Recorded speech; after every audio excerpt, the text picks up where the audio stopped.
بسم اللہ الرحمن الرحیم. حال میں مجھے ادارہ علوم الاسلامی نے دعوت دی تھی کہ اس موضوع پر تقریر کروں، الحاد کی جڑیں اور ان مقبول رجحانات کے مقابلہ کرنے کے مؤثر طریقے. تو یہ کچھ ابتدائی کلمات ہیں، تقریر آگے آ رہی ہے. میں نے غور کیا تو اس تقریر میں الحاد کا تو میں نے سرے سے تذکرہ ہی نہیں کیا ہے، مگر دراصل تقریر اسی موضوع سے متعلق ہے، کیونکہ الحاد کی جڑ یہ ہے کہ مغربی علم سے مرعوب ہونا، اور مغربی علم جو ہے وہ الحاد سے بھرپور بھرا ہوا ہے، اور جو بھی آدمی مغرب سے اور مغربی علم سے مرعوب ہے تو وہ چاروں ناچار الحاد کی طرف مائل ہوگا.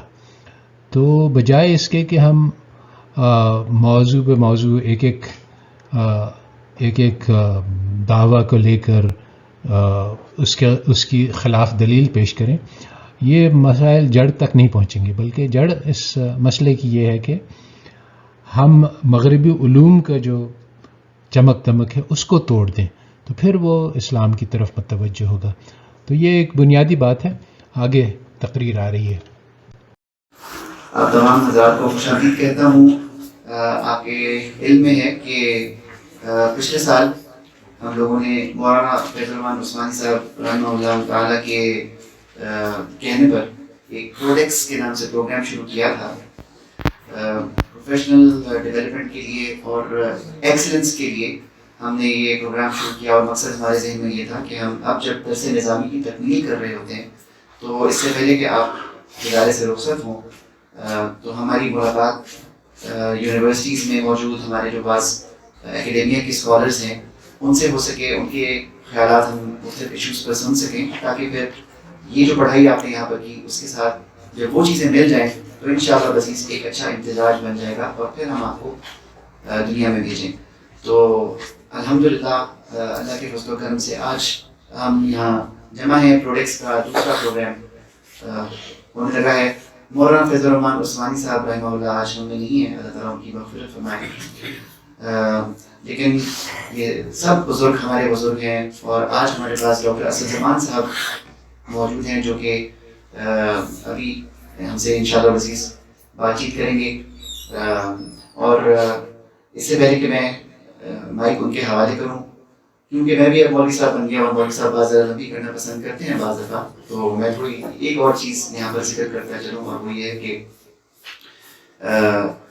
ڈاکٹر صاحب کے لیے مختصر ایک دو لائنوں میں ادارے کا تعارف میں بیان کر دوں، ان کو اپنی آڈینس کا تھوڑا اندازہ اس سے ذرا بہتر ہو جائے گا. تو ڈاکٹر صاحب ہمارے یہاں پر اس وقت جو یہ ہماری آڈینس ہے یہ ہمارے ماشاءاللہ اس سال کے دورہ حدیث کے پروگرام کے فضلائے کرام ہیں. اور فیض الرحمان عثمانی صاحب ان کو رجال الاثر کہا کرتے تھے، مین آف دا ٹائمز.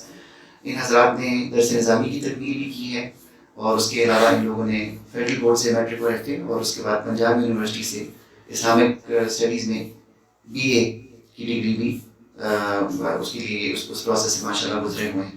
تو بہت ذوق اور شوق سے، اور بلکہ کئی اور حضرات آج صبح مجھے ملے اور کہا کہ ڈاکٹر اسد زمان صاحب آ رہے ہیں تو ہم بیٹھ سکتے ہیں. تو ہم نے کہا کہ چلیں پیچھے ہم کرسیوں کی ایک لائن لگا دیتے ہیں. تو اللہ تعالیٰ اس نشست کو بہت زیادہ مفید بنائے، اور ڈاکٹر صاحب کا بے انتہا شکریہ کہ انہوں نے ہمیں وقت دیا. میں اب اپنا مائک بند کر کے ڈاکٹر صاحب سے ریکویسٹ کروں گا کہ وہ بات چیت شروع کریں، اور انشاءاللہ پھر باقی سوالات کی نشست بھی ہو پائے گی. ہم نے 8 سے 10 کا یعنی 10 بجے تک کا سلاٹ رکھا ہوا ہے. جیسے ڈاکٹر صاحب اس ٹائم کو استعمال کرنا بہتر سمجھیں. آپ کے کوئی سوالات ہوں گے انشاءاللہ اس کے لیے بھی وقت رہ جائے گا. اور ہمارا موضوع جو ہے وہ ہے الحاد کے موجودہ رجحانات اور ان کا مؤثر جواب. اور ڈاکٹر صاحب السلام علیکم. بسم اللہ الرحمن الرحیم. نحمدہ و نصلی علی رسول الکریم. السلام علیکم ورحمۃ اللہ وبرکاتہ.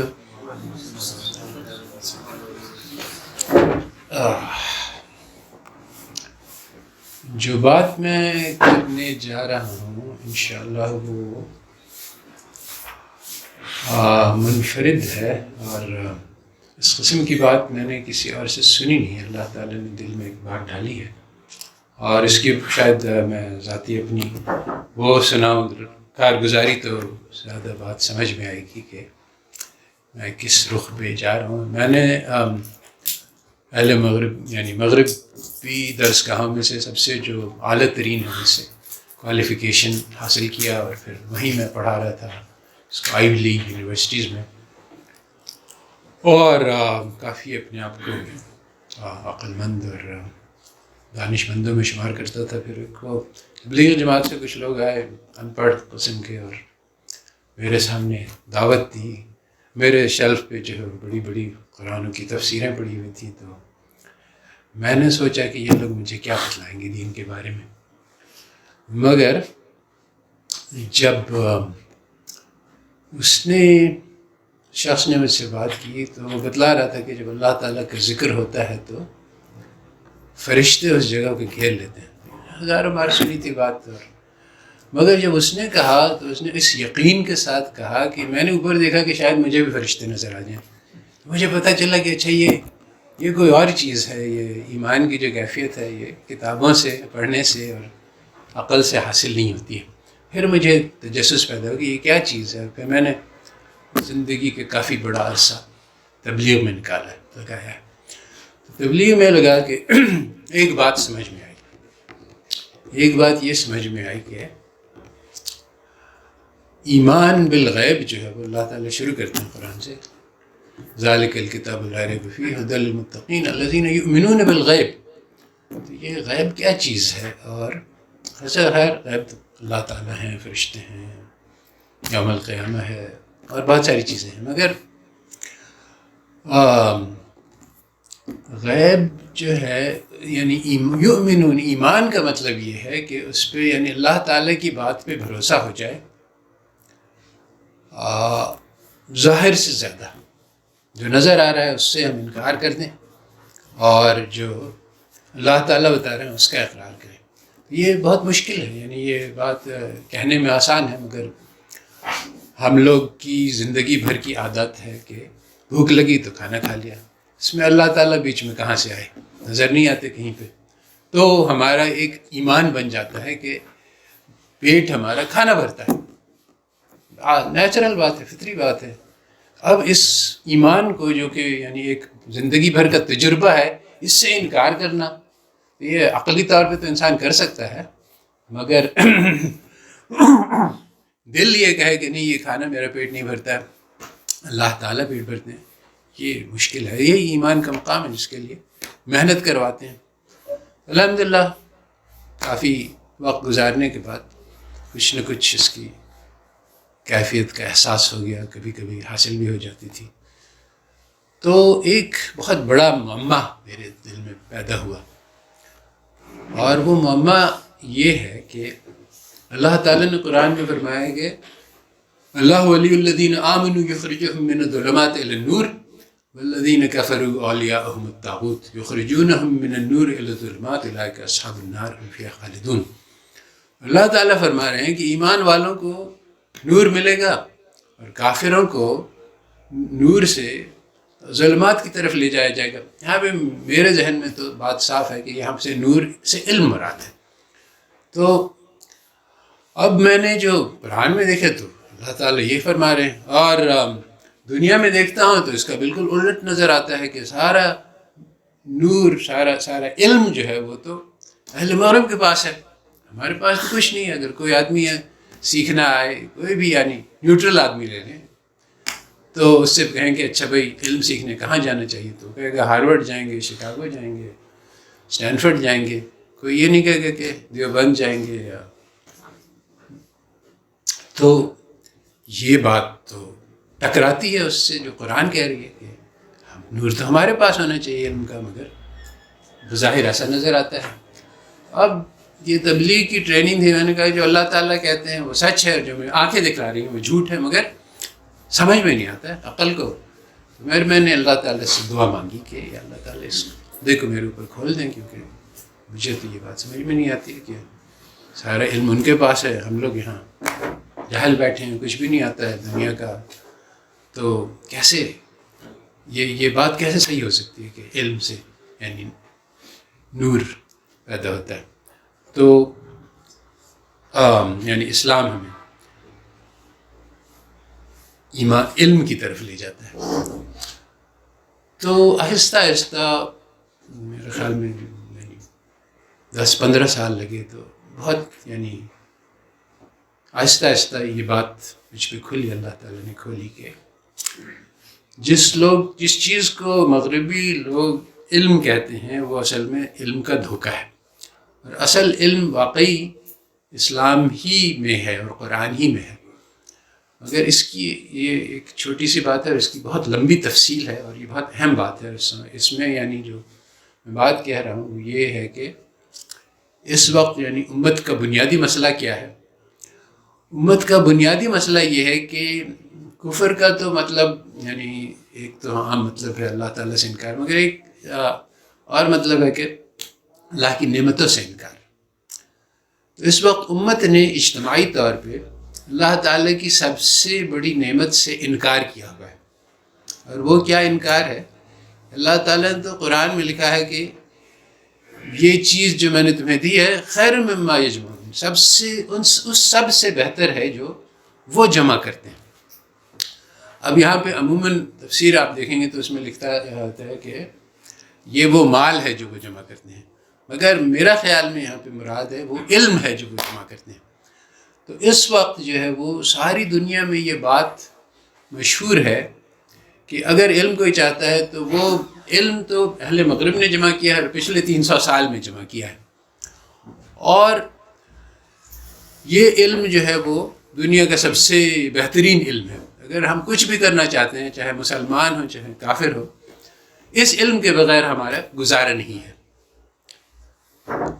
اور آج یعنی مسلمانوں میں تہجد گزار اور یعنی ہر قسم کی یعنی ایماندار قسم کے لوگ وہ بھی کہتے ہیں کہ آج مسلمانوں کی جو پستی ہے اور پسماندگی ہے اس کا علاج یہ ہے کہ ہم مغربی علوم رائج کریں، تاکہ یہ کہ مدرسے والے بھی مغربی علوم سیکھیں گے تب جا کے کچھ ہماری بات بنے گی، ورنہ ہم یہ جو ہمارے ٹریڈیشنل علوم ہیں یہ اس وقت ہمارے کام نہیں آ سکتے. تو اب یہ بات ذرا حیرت انگیز ہے، کیونکہ ہم دیکھتے ہیں کہ جب اللہ تعالیٰ نے یعنی رسول اللہ صلی اللہ علیہ وسلم غار حرا میں بیٹھے تھے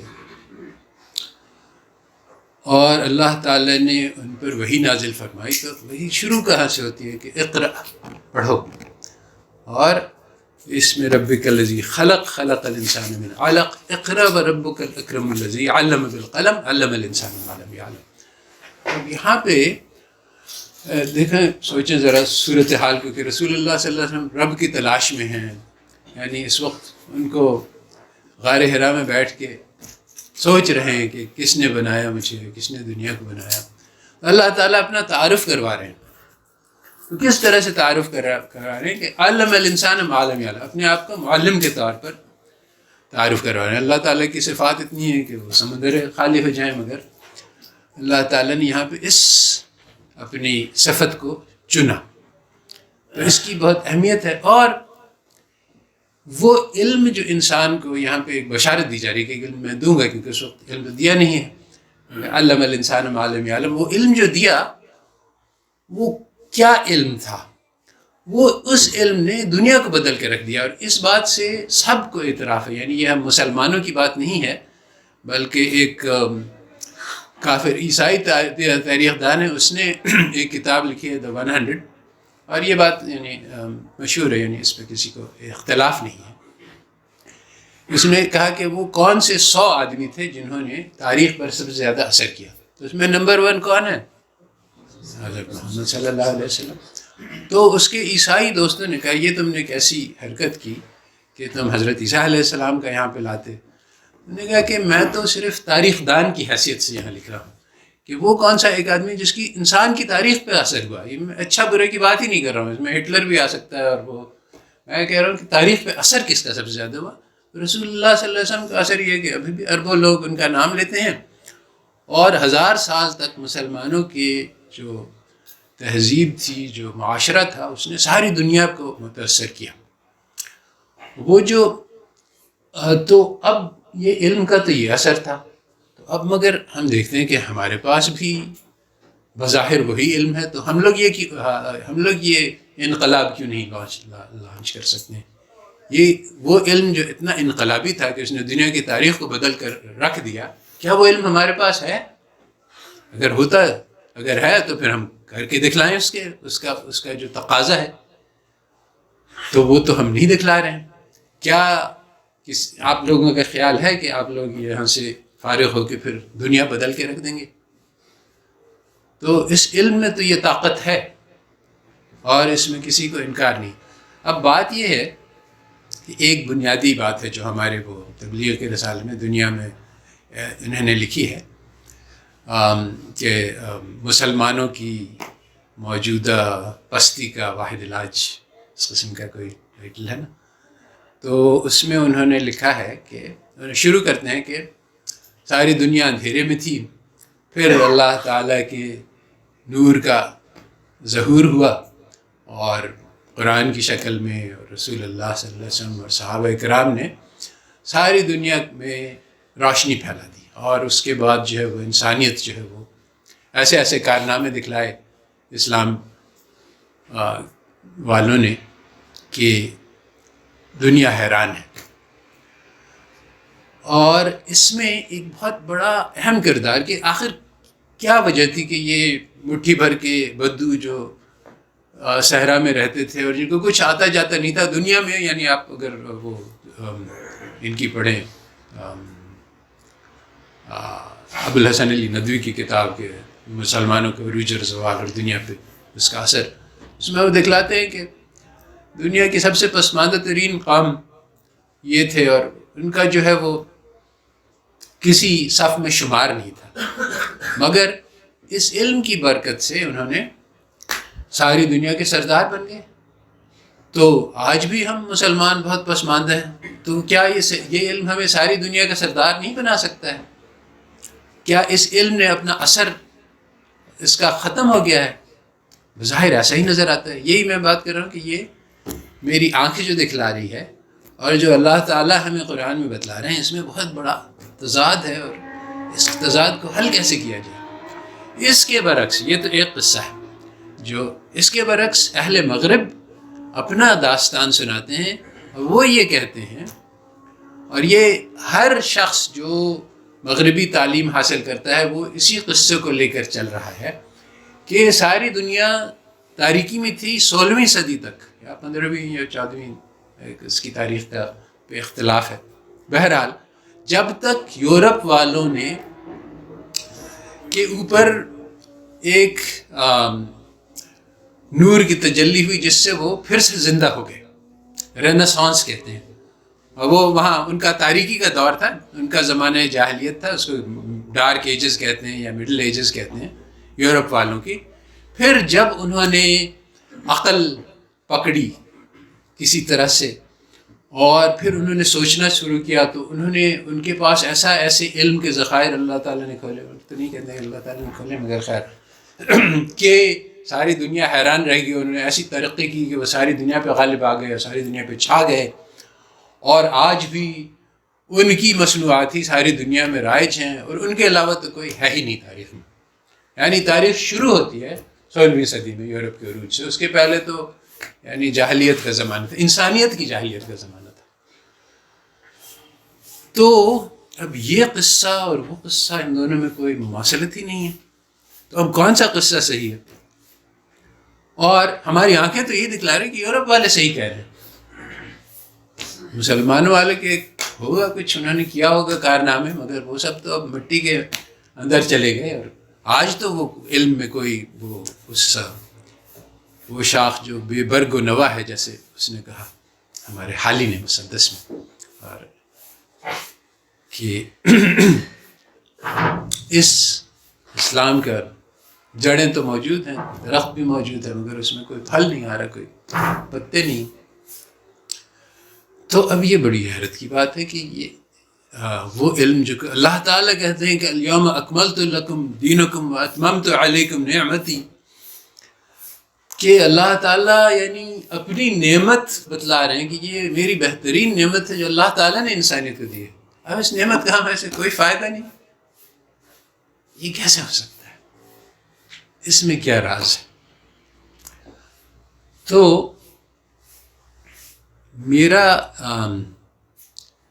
ہم لوگ کا اس وقت کا جو مسئلہ ہے اس کو میں کہتا ہوں کہ یہ ہم لوگ معتزلہ کا مسئلہ جو ہوا تھا پہلے، تو اس میں ماڈرن معتزلہ، ہم لوگ اس مسئلے میں پھنسے ہوئے ہیں۔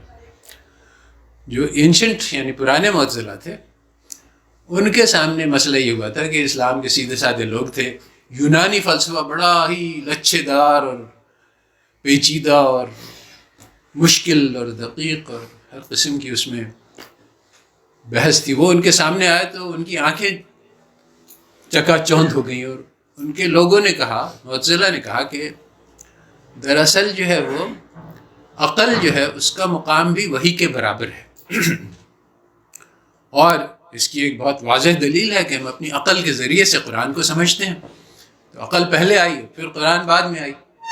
تو چنانچہ ہمارا ان معتزلہ نے کہا کہ عقلی طور پہ جو مسئلہ ثابت ہے وہ ہم اس کو وہی مقام دیں گے جو ہم قرآن کو دیتے ہیں، مگر یہاں پہ عقل سے ان کی مراد یونانی فلسفہ تھی، کیونکہ وہ عقل کے میدان میں بہت انہوں نے کارنامے دکھائے ہوئے تھے۔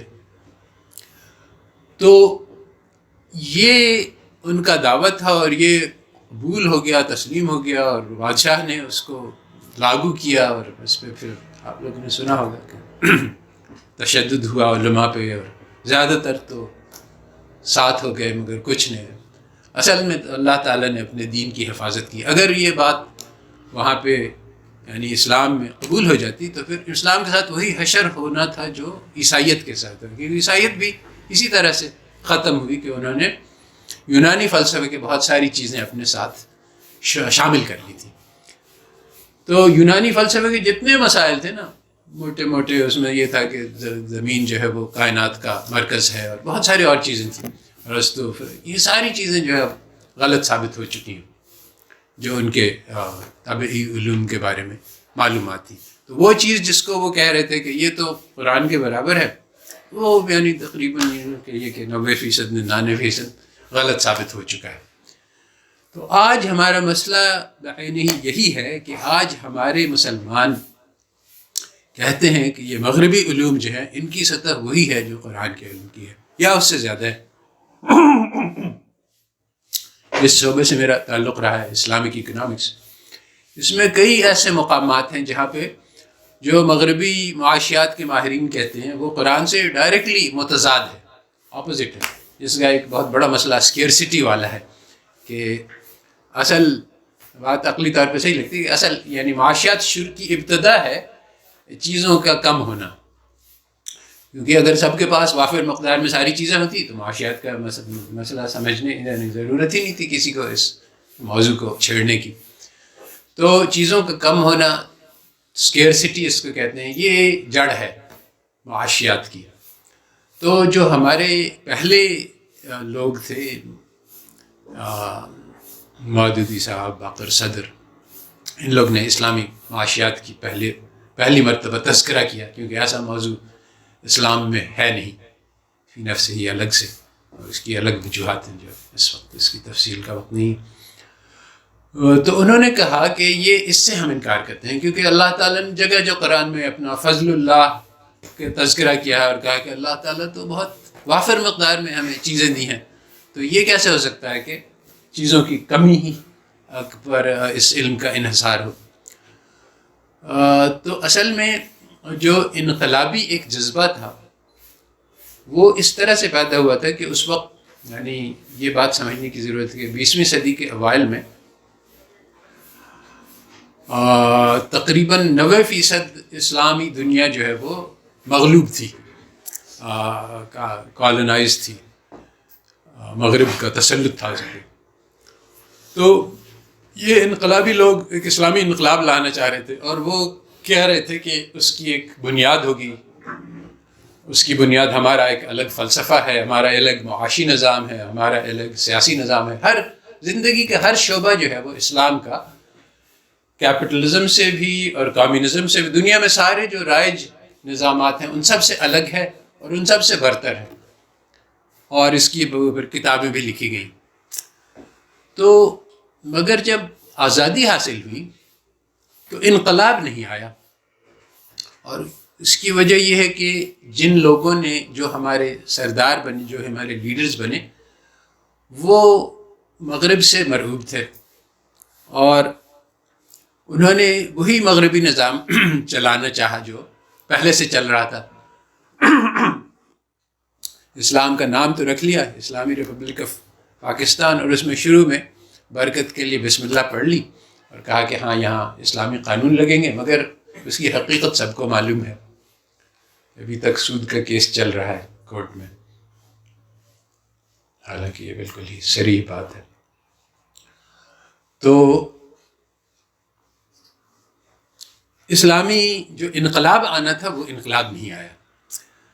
تو میں کہتا ہوں کہ ایک پہلا جنریشن تھا، پہلی نسل تھی. دوسری نسل اسلامی معاشیات کی جب پیدا ہوئی تو انہوں نے دیکھا کہ انقلاب تو بہت دور کی بات ہے، آنے والا نہیں ہے. تو اب کیا کرنا چاہیے ہمیں کہ یہی موجودہ جو نظام ہے اس کو اسلامائز کرنا چاہیے، اس کا ختنہ کر کے اس کو مسلمان کر دیں. کیونکہ جو اصل کام ہے کہ اس کو پھینک کے نیا سرے سے اسلامی نظام لائے، وہ ممکن نہیں ثابت ہوا. تو اب ایک یعنی پریکٹیکل بننے کی بات ہے کہ ایسے خواب دیکھنے سے جس کی کوئی تعبیر نہیں ہے، اس کے بجائے ہم کوئی عملی کام کر کے دکھائیں. تو جو موجود ہے نا اسی کو لے کر اسی کے ساتھ اسی کو اسلامائز کرنے کی کوشش کریں. تو اسلامی معاشیات جب انہوں نے کہا کہ اچھا اسی کو اسلامائز کرنا ہے تو ان کو ضرورت پڑی کہ پھر اس کو سمجھیں. جو ہمارے انقلابی لوگ تھے انہوں نے اس کو سمجھنے کی ضرورت، سب کچرا ہے اس کو پھینکو اور نئے سرے سے اپنا ایک نظام لے کے آؤ. تو وہ تو خواب شرمندہ تعبیر نہ ہو سکا. تو اب جن لوگوں نے کہا کہ اس کو ہمیں تبدیل کرنا ہے، انہوں نے کہا پھر اس کو ہمیں اسٹڈی کرنا ہوگا، یہ ہے کیا چیز. تو وہ گئے اور انہوں نے بہت سارے لوگوں نے میری طرح سے پی ایچ ڈی حاصل کی معاشیات میں. میری پی ایچ ڈی معاشیات میں ہے اور ہمارے اسلامی معاشیات کے ماہرین میں سے اکثر نے اس قسم کی تعلیم حاصل کی ہوئی ہے. تو پھر وہ مرعوب ہو گئے. اور یہاں پہ جو بنیادی مسئلہ ہے نا، وہ اقبال نے عرض کیا ہے کہ خیرہ نہ کر سکا مجھے جلوہ دانش فرنگ، سرما ہے میری آنکھ کا خاک مدینہ و نجف. تو مدینہ و نجف دو علم کے بڑے بڑے مرکز تھے اسلام کے، پرانے زمانے میں تھے، اب نہیں ہیں. مگر باقی ساری امت کی آنکھیں تو خیرہ ہو چکی ہیں. یہ مسئلہ ہے. تو سب سے بڑا مسئلہ میرے خیال میں جو اس وقت امت کو درپیش ہے وہ روحانی ایک مرض ہے. اور روحانی مرض یہ ہے کہ ہم لوگ یہ سمجھ رہے ہیں اجتماعی طور پہ کہ اس وقت ہماری راہ نجات جو ہے وہ مغربی علوم کے حاصل کرنے میں ہے اور قرآن میں نہیں ہے. اور اس علم میں یعنی چاہے کوئی آدمی اگر زبان سے یہ کہہ دے تو میرے خیال میں تو پھر اس کے ایمان کے بارے میں فتویٰ پوچھنا ہوگا مفتی کے بارے میں صاحب سے. مگر عملی طور پہ تو ساری امت یہ کر چکی ہے. عملی طور پہ تو امت اسی فتوے میں عمل کر رہی ہے کہ ہم اپنے بچوں کو کہاں پڑھائیں گے. تو 99% بچے جو ہیں وہ مغربی علوم پڑھ رہے ہیں، اور جو نہیں پڑھ رہے ہیں ان کا بھی ذہن اس سے زیادہ فرق نہیں ہے کہ ٹھیک ہے یہ ہمارے علم جو ہے وہ ہمیں جنت میں اعلیٰ مقامات پہ پہنچا سکتے ہیں، مگر دنیا میں اعلیٰ مقامات حاصل کرنے ہیں تو ہمیں مغربی علوم ہی سیکھنے ہوں گے. یہ دین ہمارا موجودہ دنیا کے مسائل میں کوئی رہنمائی نہیں دکھلاتا، کوئی رہنمائی نہیں کرتا.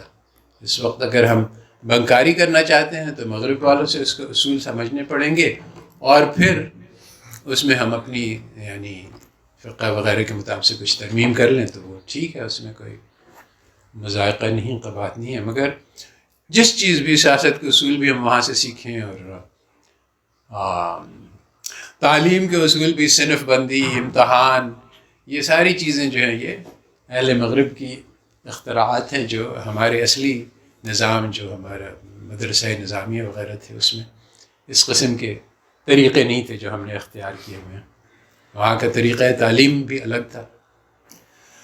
تو گویا زندگی کا ہر شعبہ اس وقت مسلمانوں میں ہمارا عدل کا نظام بھی مغرب سے مستعار ہے، اور یہ ہماری گورنمنٹ کا نظام بھی، اور ہمارے گھروں کے نظام بھی مغرب کی ترتیب پہ چل رہے ہیں، بازار کا نظام بھی، تعلیم کا نظام بھی، زندگی کا ہر شعبہ جو ہے وہ نقل پہ چل رہا ہے. تو کہتے ہیں کہ بھائی اسلام اجنبی بن کر آیا تھا تو اجنبی بن جائے گا، تو حقیقت ایسا ہے کہ ہم میں سے کسی نے اسلام کو دیکھا تو نہیں. زندگی کے کون سے شعبہ ہے جس میں ہم نے اسلام دیکھا ہے؟ ہاں، ہم نے کتابوں میں پڑھا ہے، مگر اس کی عملی شکل کسی نے نہیں دیکھی، ہے ہی نہیں، موجود ہی نہیں، تو کیسے دیکھیں؟ تو بات اب کہنی مجھے یہ ہے کہ یہ جو مغربی علوم ہیں یہ اصل میں علم نہیں ہے، اور علم کا دھوکہ ہے. اچھا، آپ لوگ تو سب طالب علم ہیں، تو یہ بتلائیں کہ علم کی تعریف کیا ہے؟ آپ کو سکھلایا گیا ہوگا، کوئی مجھے بتلائے. بندے کی روح سے اس کی جو عربی میں تعریف کی گئی تھی، جو قطبی میں ہم نے پڑھی تھی، وہ تھی ما یدرک عند العقل. اس کو علم کہتے ہیں. پھر اس کا ترجمہ کر کے مجھے بتائیں. یعنی جو چیز آپ کے ذہن میں آ جائے اس کو علم کہتے ہیں. اچھا، جو بھی چیز ذہن میں آ جائے. میرے خیال میں خیر یہ تو ایک جنرل بات ہے. جو میں کہنا چاہ رہا تھا کہ میرے خیال میں علم وہ چیز ہے جو ہمیں، جس سے اللہ تعالیٰ کی معرفت پیدا ہو، اور جس چیز سے اللہ تعالیٰ کی معرفت میں رکاوٹ آئے وہ جہالت ہے. تو اگر ہم اس کو اپنا معیار بنا لیں علم، اور اللہ تعالیٰ نے بھی اس قسم کے اشارے دیے ہیں قرآن میں، جس سے پتہ چلتا ہے کہ علم والوں کا تو تعلق اللہ تعالیٰ سے پیدا ہے. علم ہمیں اصل میں اللہ تعالیٰ کی ذات واحد ہے جو ساری کائنات کو چلا رہی ہے، تو اللہ تعالیٰ ہی سارے علم ان کے رکھتے ہیں، اور اس میں سے کچھ حصہ جس کو مرضی آئے دیتے ہیں، جیسے کہ آیت الکرسی میں ہے. تو یہ بات تو ظاہر ہے کہ یہ مادی چیزوں کا علم جو ہے وہ ہمیں اللہ تعالیٰ سے دور کرتا ہے. اس لیے نہیں کہ فی نفس ہی اس میں یہ کیفیت ہے، بلکہ اس لیے کہ جن لوگوں نے اس علم کو وضع کیا انہوں نے اپنے دین سے انکار کر دیا تھا. تو یہ جو ان کے یعنی عیسائیت سے انکار کر دیا تھا، تو یہ جو اس کے اندر جو ایک گہرا کفر ہے وہ اس علم میں ریفلیکٹ ہوتا ہے، جھلک اس کی آتی ہے، اور وہ جو بھی پڑھتا ہے اس کے اندر یہ کیفیت پیدا ہو جاتی ہے. تو یہ علم جو ہے یہ ہمیں اصل علم سے دور کرتا ہے. تو جس چیز کو ہم علم کہتے ہیں وہ دوسرا ہے، اور جس چیز کو وہ علم کہتے ہیں وہ دوسرا ہے. اسی لیے اور چونکہ ہم نے ان کے علم کی تعریف کو قبول کر لیا، اس لیے ہمیں ان کا علم زیادہ قیمتی لگتا ہے. انہوں نے علم کو کیا بنایا؟ دراصل یہ یورپی قومیں جو ہیں انہوں نے یہ سب سے یعنی وحشی اور بربر قسم کی قومیں تھیں، اور انہیں ساری دنیا میں تسلط کے لیے یعنی لوٹ مار مچائی. تو ان کے نزدیک علم کی تعریف یہ ہے کہ وہ علم اس چیز کو کہتے ہیں جس سے انسان پیسہ کما سکے. اور آج جو بھی یہ مغربی تعلیم حاصل کرتا ہے اس کے ذہن میں بھی یہی خیال پیدا ہو جاتا ہے. یعنی میرے پاس بے شمار طلباء آئے ہیں جنہوں نے مجھ سے پوچھا ہے کہ میں کون سا سبجیکٹ پڑھوں جس میں مجھے سب سے زیادہ پیسے بنیں. تو ہمارے یعنی جو مغربی تعلیم زدہ لوگ ہیں ان کا تو یعنی ذہنیت ہی یہی بنائی جاتی ہے کہ زندگی کا مقصد پیسہ کمانا ہے.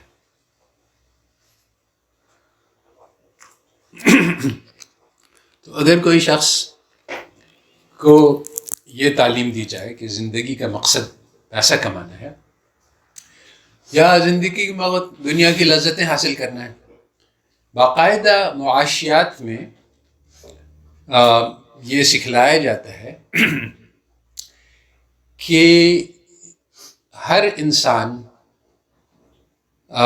کی زندگی کا مقصد ہوتا ہے کہ وہ یوٹیلیٹی کو میکسیمائز کریں، یعنی جو لذت اس کو حاصل ہوتی ہے دنیا کی چیزیں کے استعمال سے اور کھانے پینے سے اور خدمات حاصل کرنے سے، تو زندگی کا مقصد ہے کہ اس راحت کو، اس آرام کو، اس احساس خوشی کو زیادہ سے زیادہ کیا جائے، اور ہمارے سارے ڈیسیجنز، ہمارے فیصلے جو ہیں وہ اسی گول سے، اسی مقصد کے تحت کیے جاتے ہیں، اور ساری کی ساری علم کی بنیاد ہی اس پرنسپل پہ ہے۔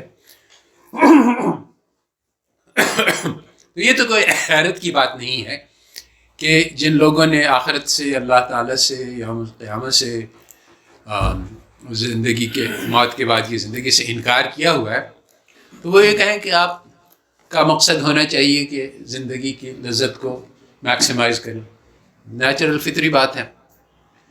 مگر جو حیرت اور تعجب کی بات ہے کہ اسلامی معاشیات کے ماہرین نے اس سے انکار نہیں کیا۔ یہ اس سے آدمی جو ہے وہ حیرت ہو جاتا ہے کہ ایک مسلمان، اور اب ہم ساری دنیا میں یہ معاشیات کی تعلیم دی جا رہی ہے، مغربی معاشیات کی، اور یہ زہر کہ انسان کی زندگی کا مقصد ہے کہ دنیا کی زندگی کی لذت کو میکسیمائز کیا جائے، اور یہ پڑھایا جا رہا ہے۔ اور کون پڑھا رہا ہے؟ مسلم معلم پڑھا رہا ہے، اور کہاں پڑھا رہا ہے؟ اسلامی معاشیات میں پڑھا رہا ہے، اور اس کی کیا ہم بتلاتے ہیں کہ اس کی ہم دلیل دیتے ہیں کہ ہاں تو یہ تو قرآن میں بھی آیا ہے، زُيِّنَ لِلنَّاسِ شہوات حب الشہوات۔ تو دیکھیں قرآن بھی بتلا رہا ہے کہ انسان جو ہے وہ زندگی کے لذتوں کے پیچھے پڑا ہوا ہے، اور یہ تو مغربی معاشیات سے ہماری قرآن بھی اس کی تصدیق کرتی ہے۔ تو واقعی یہ مغرب پرستی کی انتہا ہے کہ مگر یہ ایک صرف موقع نہیں ہے، بلکہ بے شمار ایسے مواقع ہیں جہاں پہ قرآن کی تعلیمات معاشیات کی تعلیمات سے ٹکراتی ہیں، اور ہمارے اسلامی معاشیات کے ماہرین نے ان کو قبول کر لیا ہے اور قرآن کی تعویل کر دی ہے۔ جیسا کہ یہ اسکیئرسٹی والا مسئلہ ہے کہ جو ہمارے انقلابی لوگ تھے انہوں نے اس سے انکار کیا، مگر جو دوسرا جنریشن تھا، جو دوسری نسل تھی، وہ جب اس نے مغربی تعلیم حاصل کی تو وہ مغلوب ہو گئے۔ انہوں نے کہا کہ ہاں یہ تو عقلی طور پہ ثابت چیز ہے، اس سے کون انکار کر سکتا ہے۔ چنانچہ اب اسلامی معاشیات میں بھی اسکیئرسٹی کا تذکرہ کیا جاتا ہے، اب اس کی ان کو ایک پیچھے سے ناک پکڑتے ہیں کہ اس کی ہم تطبیق کیسے کریں فضل اللہ کے ساتھ، تو کر دیتے ہیں کسی نہ کسی طرح سے۔ اس کی ہے لمبی چوڑی ایک تفصیل جس میں جانا نہیں چاہتا ہوں، اس کا کوئی مقصد بھی نہیں ہے اس وقت۔ تو مقصد یہ ہے کہ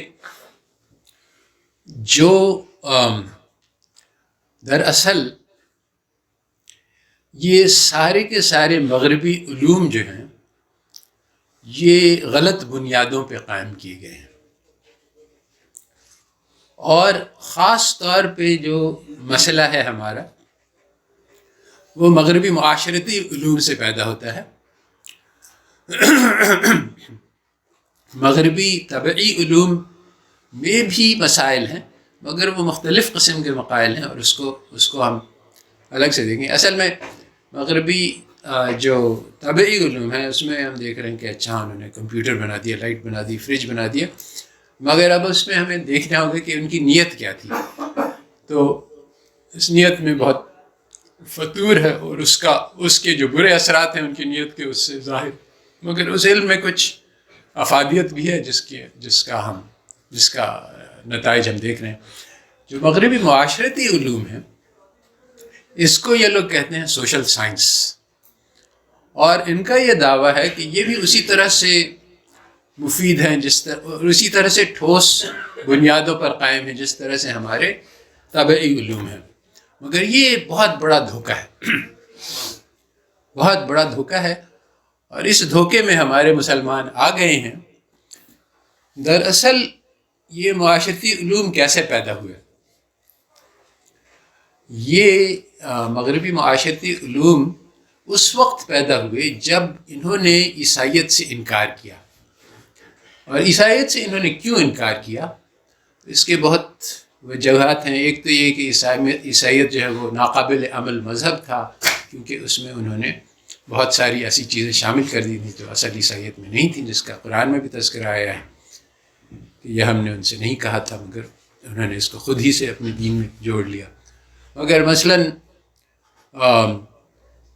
رہبانیت ایک بڑی، یعنی ان کے ہاں یہ تھا کہ ہاں انسان اگر شادی نہ کرے تو یہ بہتر ہے، اور شادی کرنا جو ہے وہ انسانی کمزوری کا تقاضا ہے، تو اس کی ہم اجازت دے دیتے ہیں کمزور لوگوں کو، مگر اصل اچھی چیز ہے کہ وہ شادی نہ کرے. اس کے برعکس یعنی ہمارے رسول اللہ صلی اللہ علیہ وسلم اس کی الگ وعلیکم السلام تعلیم دی. اور اسی طرح سے ان کے بہت ساری یعنی غلط خیالات تھے جو انہوں نے شامل کر لکھے تھے کہ انسان کے پاس کوئی مال و دولت نہیں ہونا چاہیے، اور مال اور دولت کا حاصل کرنا یہ گناہ کی بات ہے، مگر ہاں ٹھیک ہے انسان بشری تقاضے سے مجبور ہے تو وہ اس کو حاصل کر لے.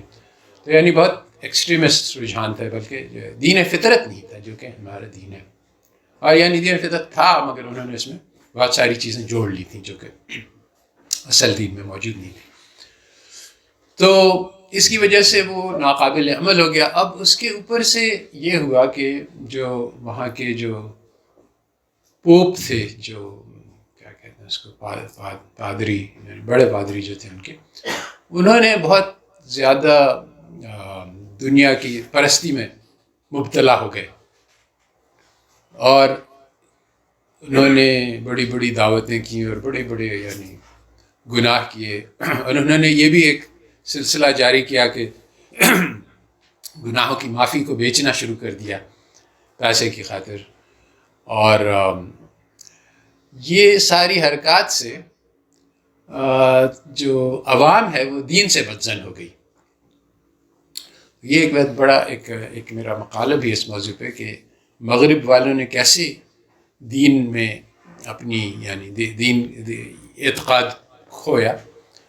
اس میں بڑی بڑی باتیں ہیں کہ ان کی علماء میں آپس میں بہت لڑائیاں ہوتی تھیں، اور اس سے بہت نقصان ہوا عوام کے عقیدے کو کہ یہ ایک دوسرے سے بھی اگریڈ نہیں ہے، تو پھر دین جو ہے وہ کس کا دین ہم چلیں.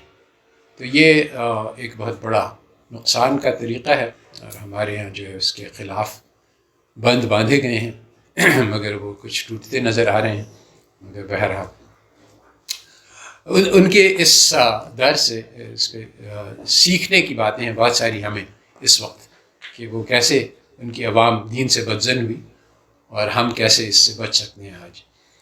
بہرحال اس وقت میرا موضوع یہ نہیں ہے، بلکہ موضوع یہ ہے کہ جب انہوں نے اپنے دین کو چھوڑ دیا اور عام طور پہ الحاد رائج ہو گیا، تو اب ان کو ضرورت ہوئی کہ نئے سرے سے وضع کیا جائے کہ انسان کا بیہیویئر کیا ہونا چاہیے، انسان کی یعنی ہم معاشرت کو کیسے بنائیں گے. اس سے بہت سارے سوال تھے جن کا جواب دین دیتا ہے. اب دین سے انکار کیا تو وہ سارے سوال پھر سے کھل گئے کہ اب ہم اپنی سوسائٹی کیسے چلائیں، خاندان کو کس ترتیب سے چلائیں. ہر سوال جو کہ جس کا جواب دین دیتا ہے وہ ان کے نزدیک پھر سے اب وہ کھل گیا. تو اب یہ سوشل سائنس جو ہے، سوشل سائنس کیا کہتے ہیں؟ سوشل سائنس کہتے ہیں معاشرت کی علم کو.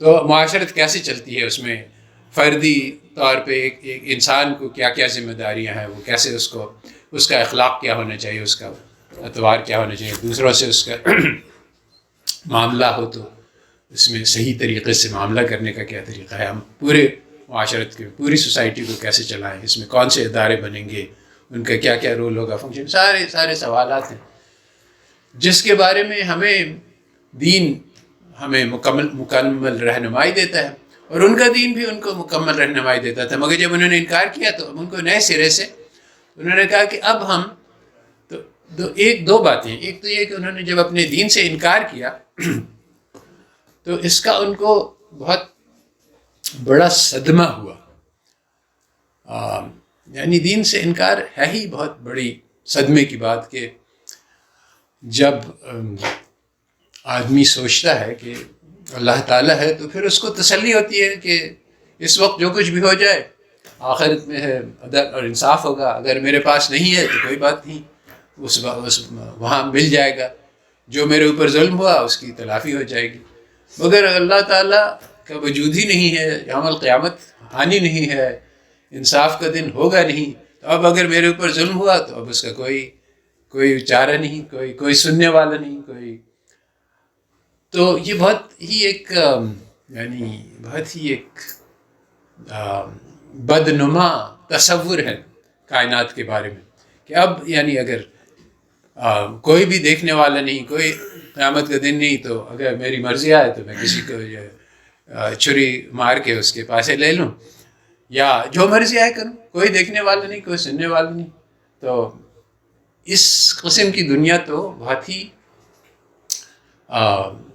ہی وحشیانہ زندگی ہوتا ہے۔ ان کے جو ایک تھنکر تھا جس کو ہابز کہتے ہیں، اس نے کہا کہ اگر یہ ہم دین کو بیچ میں سے نکال دیں تو پھر جو ہے وہ تو ہر شخص دوسرے سے لڑتا رہے گا ساری وقت، تو دنیا کی زندگی تو بہت ہی جہنم بن جائے گی۔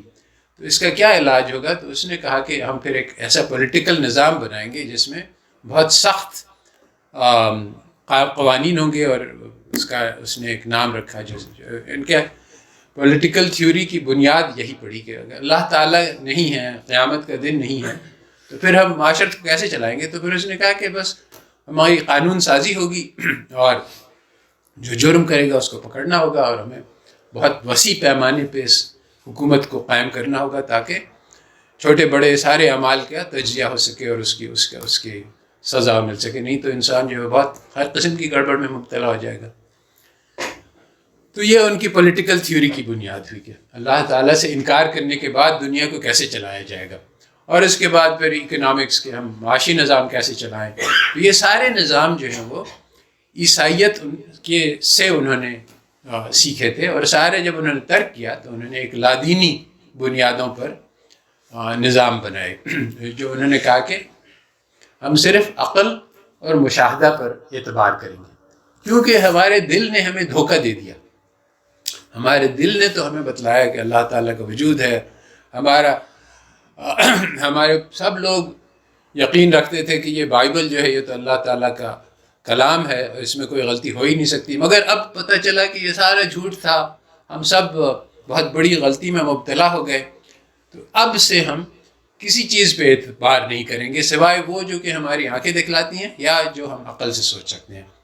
تو اس کو کہتے ہیں امپیریسزم، اور اس فلسفے کو کہتے ہیں جو اس کا جو لیٹسٹ جدید ہے اس کو لاجیکل پازیٹیوزم کہتے ہیں۔ اور ان کا کہنا یہ ہے کہ علم کی صرف دو بنیادیں ہیں، ایک ہمارا مشاہدہ اور دوسری ہماری عقل، اور اس کے علاوہ کوئی تیسری طریقہ نہیں ہے علم حاصل کرنے کا۔ تو اب حقیقت یہ ہے، یہ امام الغزالی نے کہا تھا المنقذ من الضلالہ میں، کہ یہ عقل اور مشاہدہ ہمیں یقینی علم فراہم نہیں کر سکتے۔ اور اگر آپ لوگوں نے پڑھی ہے، پتہ نہیں پڑھائی جاتی ہے یہ کہ نہیں؟ اچھا، تو انہوں نے کہا کہ میں نے دیکھا ایک بہت بنیادی سوال کہ میرے زمانے میں بہت سارے فرقے ہیں دین کے، اور ان میں بہت شدید اختلافات ہیں۔ تو میں نے سوچا کہ آدمی یقین تک کیسے پہنچ سکتا ہے؟ تو میں نے سوچا کہ یعنی ایک تو ہے تقلید، کہ ہم کہیں کہ اچھا بھائی یہ ہمارا فرقہ ہے اور ہم اس کی باتوں کو مانتے ہیں چاہے جو وہ کہیں۔ یہ تو بیوقوفی کی بات ہے، اس سے تو ہم حقیقت تک نہیں پہنچ سکتے۔ تو تقلید سے انہوں نے انکار کر دیا، انہوں نے کہا کہ یہ علم تک پہنچانے کا راستہ نہیں ہے۔ انہوں نے کہا کہ پھر انہوں نے کئی طریقے، انہوں نے کہا اچھا ہم ایسا کرتے ہیں کہ ہم شروع کرتے ہیں زیرو پوزیشن سے، کہ ہمارے پاس کچھ بھی نہیں علم ہے، ہم کہاں سے کوئی ایسا علم حاصل کریں جس پر ہمیں مکمل اعتبار ہو، کہ قدم بہ قدم ہم چلیں، کہ ایک ایک پکا قدم لیں، ہر ایک قدم ہمارا پکا ہو۔ تو انہوں نے کہا کہ ایک تو مشاہدہ ہے کہ مجھے یہاں کتابیں نظر آ رہی ہیں، یہ تو بڑی پکی بات ہے، تو اور دوسری بات عقل ہے، وہ بھی ہمیں صحیح رہنمائی کرتی ہے. تو پھر انہوں نے ذرا غور کیا تو کہا کہ یہ مشاہدہ ہمیں دھوکہ دیتا ہے. ہم تارے دیکھتے ہیں، دور سے لگتا ہے کہ یہ چھوٹے چھوٹے نقطے ہیں، مگر جب ہم عقل سے اس کا تجزیہ کرتے ہیں تو پتہ چلتا ہے یہ تو بہت بڑی بڑی چیزیں ہیں، اور تو ہمارا مشاہدہ کا اعتبار نہیں. اسی طرح سے انہوں نے عقل کے بارے میں کہا کہ اس کا بھی کوئی اعتبار نہیں. بہت سارے لوگ ہم یعنی اپنے ذاتی طور پہ بھی اور اجتماعی طور پہ بھی بہت سارے ذی عقل لوگوں نے بہت سارے نتیجے نکالے ہیں جو کہ بعد میں غلط ثابت ہوئے ہیں. تو پھر کس چیز کا اعتبار ہے؟ انہوں نے کہا کہ اس پہ میں غور کرتے کرتے میں بیمار ہو گیا. میری زبان، وہ بہت بڑے مدرس تھے اس وقت اور درس دیتے تھے، مگر میں نے کہا کہ میری زبان سے کچھ نکلا نہیں، کیونکہ میں دیکھا کہ علم کی کوئی بنیاد ہی نہیں ہے.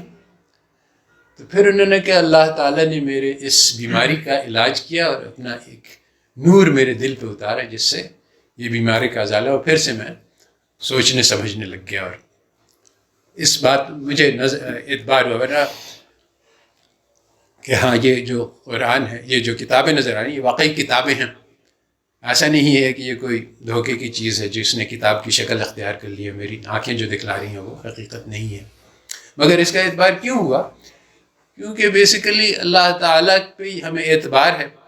تو اللہ تعالیٰ جو جس طرح سے تو اللہ تعالیٰ نے جو کائنات بنائی ہے اور جو ہمارے اعضاء دیے ہیں اس کو دیکھنے کے لیے، اس پہ بھی ہمیں اعتبار ہے کہ اللہ تعالیٰ نے جو ہمیں دیا ہے عقل، جو دی ہے ہماری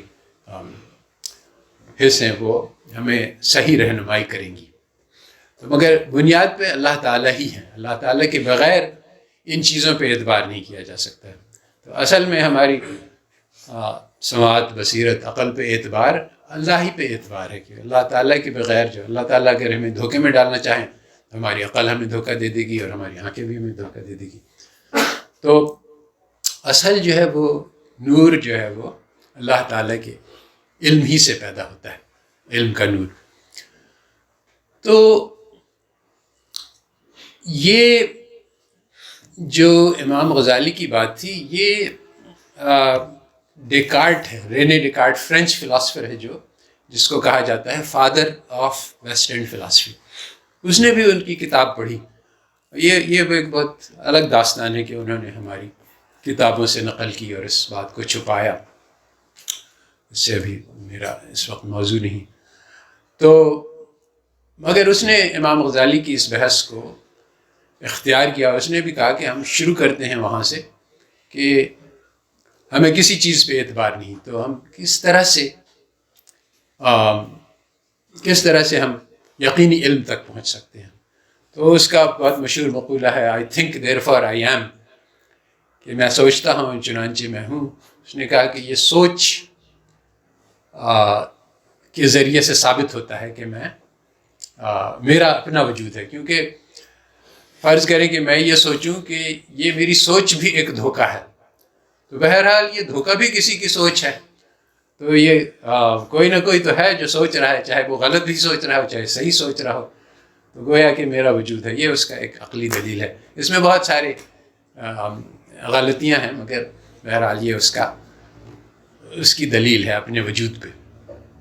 اب سوال یہ کہ اس کے اپنے وجود کی دلیل دینے کی ضرورت ہی کیا پیش ہوئی؟ تو بات یہی ہے کہ یہ اس دین کے دھچکے سے کہ جس چیز پہ ہمیں پورا مکمل اعتبار تھا وہی غلط ثابت ہوئی. تو اب ہمیں ضروری ہے کہ علم کی بنیادوں کو بنیاد سے پھر سے تعمیر کیا جائے. تو انہوں نے کہا کہ یہ بنیاد ہے، مگر اب یہ ہم نے اپنا وجود کو ثابت کر لیا تو چلو بہت بڑا کارنامہ نہیں کیا، آگے کیسے بڑھیں. تو اس نے کہا کہ پھر اس نے یہی ہمارے علم الکلام سے ایک اللہ تعالیٰ کی وجود کی ایک دلیل نکال کے لائے کہ ٹھیک ہے میرا وجود ہے، میری سوچ بھی ہے، اور اس سوچ سے میں اللہ تعالیٰ کے وجود کو بھی ثابت کر سکتا ہوں. اور جب اللہ تعالیٰ کا وجود ثابت ہوا تو میں یہ کہوں گا کہ اللہ تعالیٰ جو ہے وہ دھوکے باز نہیں ہیں. اور چنانچہ جو انہوں نے آنکھیں دی ہیں وہ جو دکھلا رہی ہیں وہ صحیح ہے، اور جو عقل دی ہے وہ بھی مجھے صحیح نتائج تک پہنچائے گی. چنانچہ پھر سارے جو عام علوم ہیں ان کو پھر سے اس نے قبول کر لیا. تو یہ اس کی دلیل ہے جو امام غزالی کی دلیل سے بظاہر ملتی ہے، مگر ایک بہت بڑا فرق یہ ہے ان دونوں میں کہ امام غزالی جو ہیں وہ دل کو مرکزی حیثیت دیتے ہیں اور اس نے عقل کو مرکزی حیثیت دی. اور یہ بہت بڑا فرق ہے جو پیدا ہوا آگے جا کے، اور انہوں نے آج تک یعنی اہل مغرب جو ہیں وہ دل کو کوئی دخل نہیں دیتے، اور اس سے بہت بڑے نقصانات پیدا ہوئے ہیں. ان کے علم میں دل کا کوئی وہ نہیں ہے عمل دخل. اور چنانچہ ان کا جو یہ سوشل سائنس پیدا ہوئی بہت ہی ظالمانہ قسم کا سوشل سائنس ہے، اور یہ پورا کا پورا بے بنیاد ہے، کیونکہ انہوں نے جن بنیادوں پہ اس علم کو کھڑا کیا ہے وہ کہتے ہیں کہ یہ مشاہدہ ہے اور عقل ہے، اور سارا کا سارا علم مشاہدے اور عقل سے آتا ہے. مگر یہ دھوکہ ہے، کیونکہ مشاہدہ اور عقل جو ہے وہ ہمیں زندگی کا مقصد نہیں بتلا سکتی ہے. بہت سمپل سی بات ہے.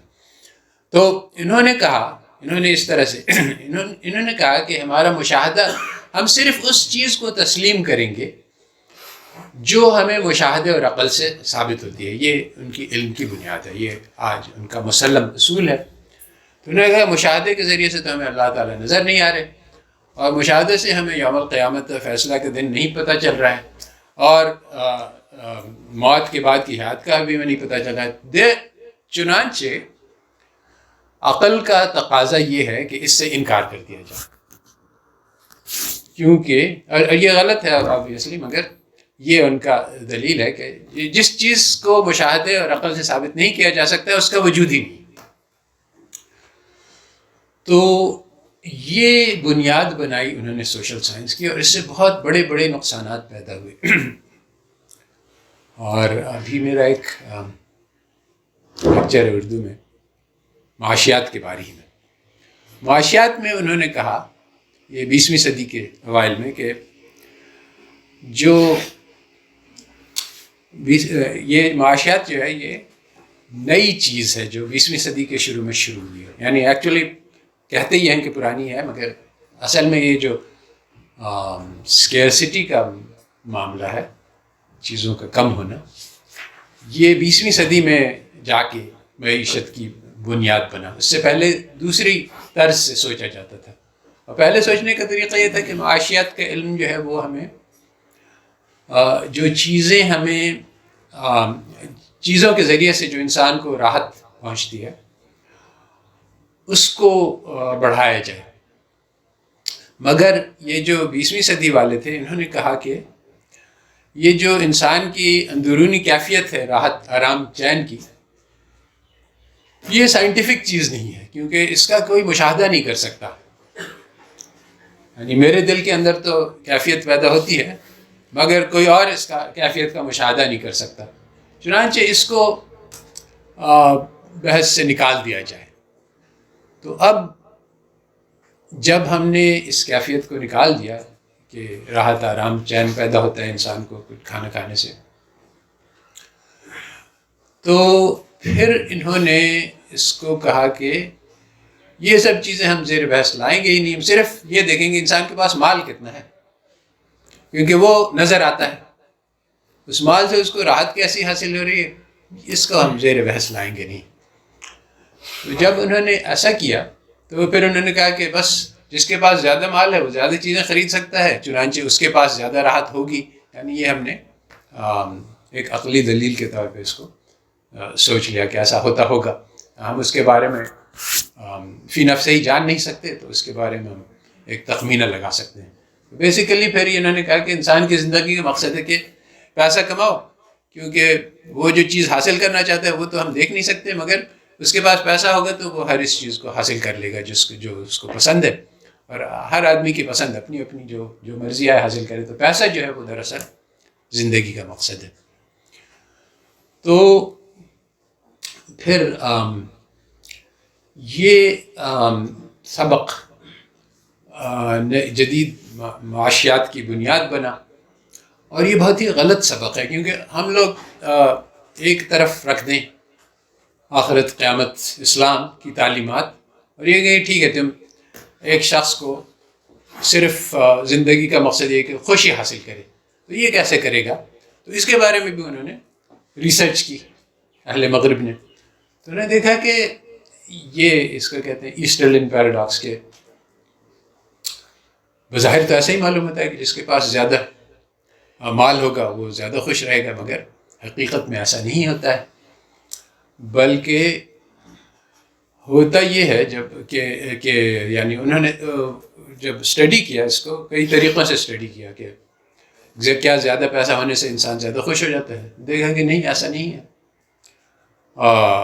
ممالک میں انہوں نے خوشی کی سطح کو میجر کیا کہ لوگوں سے پوچھا کہ تم اپنی زندگی سے کتنا خوش ہو، تو انہوں نے دیکھا کہ بہت امیر ممالک ہیں اور بہت غریب ممالک ہیں، دونوں میں تقریباً برابر ہے، اور انہوں نے دیکھا کہ جیسے امریکہ کو یعنی 100 سال میں انہوں نے کہا کہ ہمارے اسٹینڈرڈز آف لیونگ کہیں سے کہیں پہنچ گئے، پہلے ہم لوگ سب بہت غریب ہوا کرتے تھے، آج ہم لوگ جس طرح سے رہتے ہیں وہ پرانے زمانے کے بادشاہ اس طرح سے نہیں رہ سکتے تھے، ہر گھر میں اے سی لگا ہے، ہر گھر میں ہر قسم کی راحت آرام لذت کی سامان موجود ہیں، وہ پرانے زمانے میں صرف خاص طبقے کو نصیب ہوتے تھے۔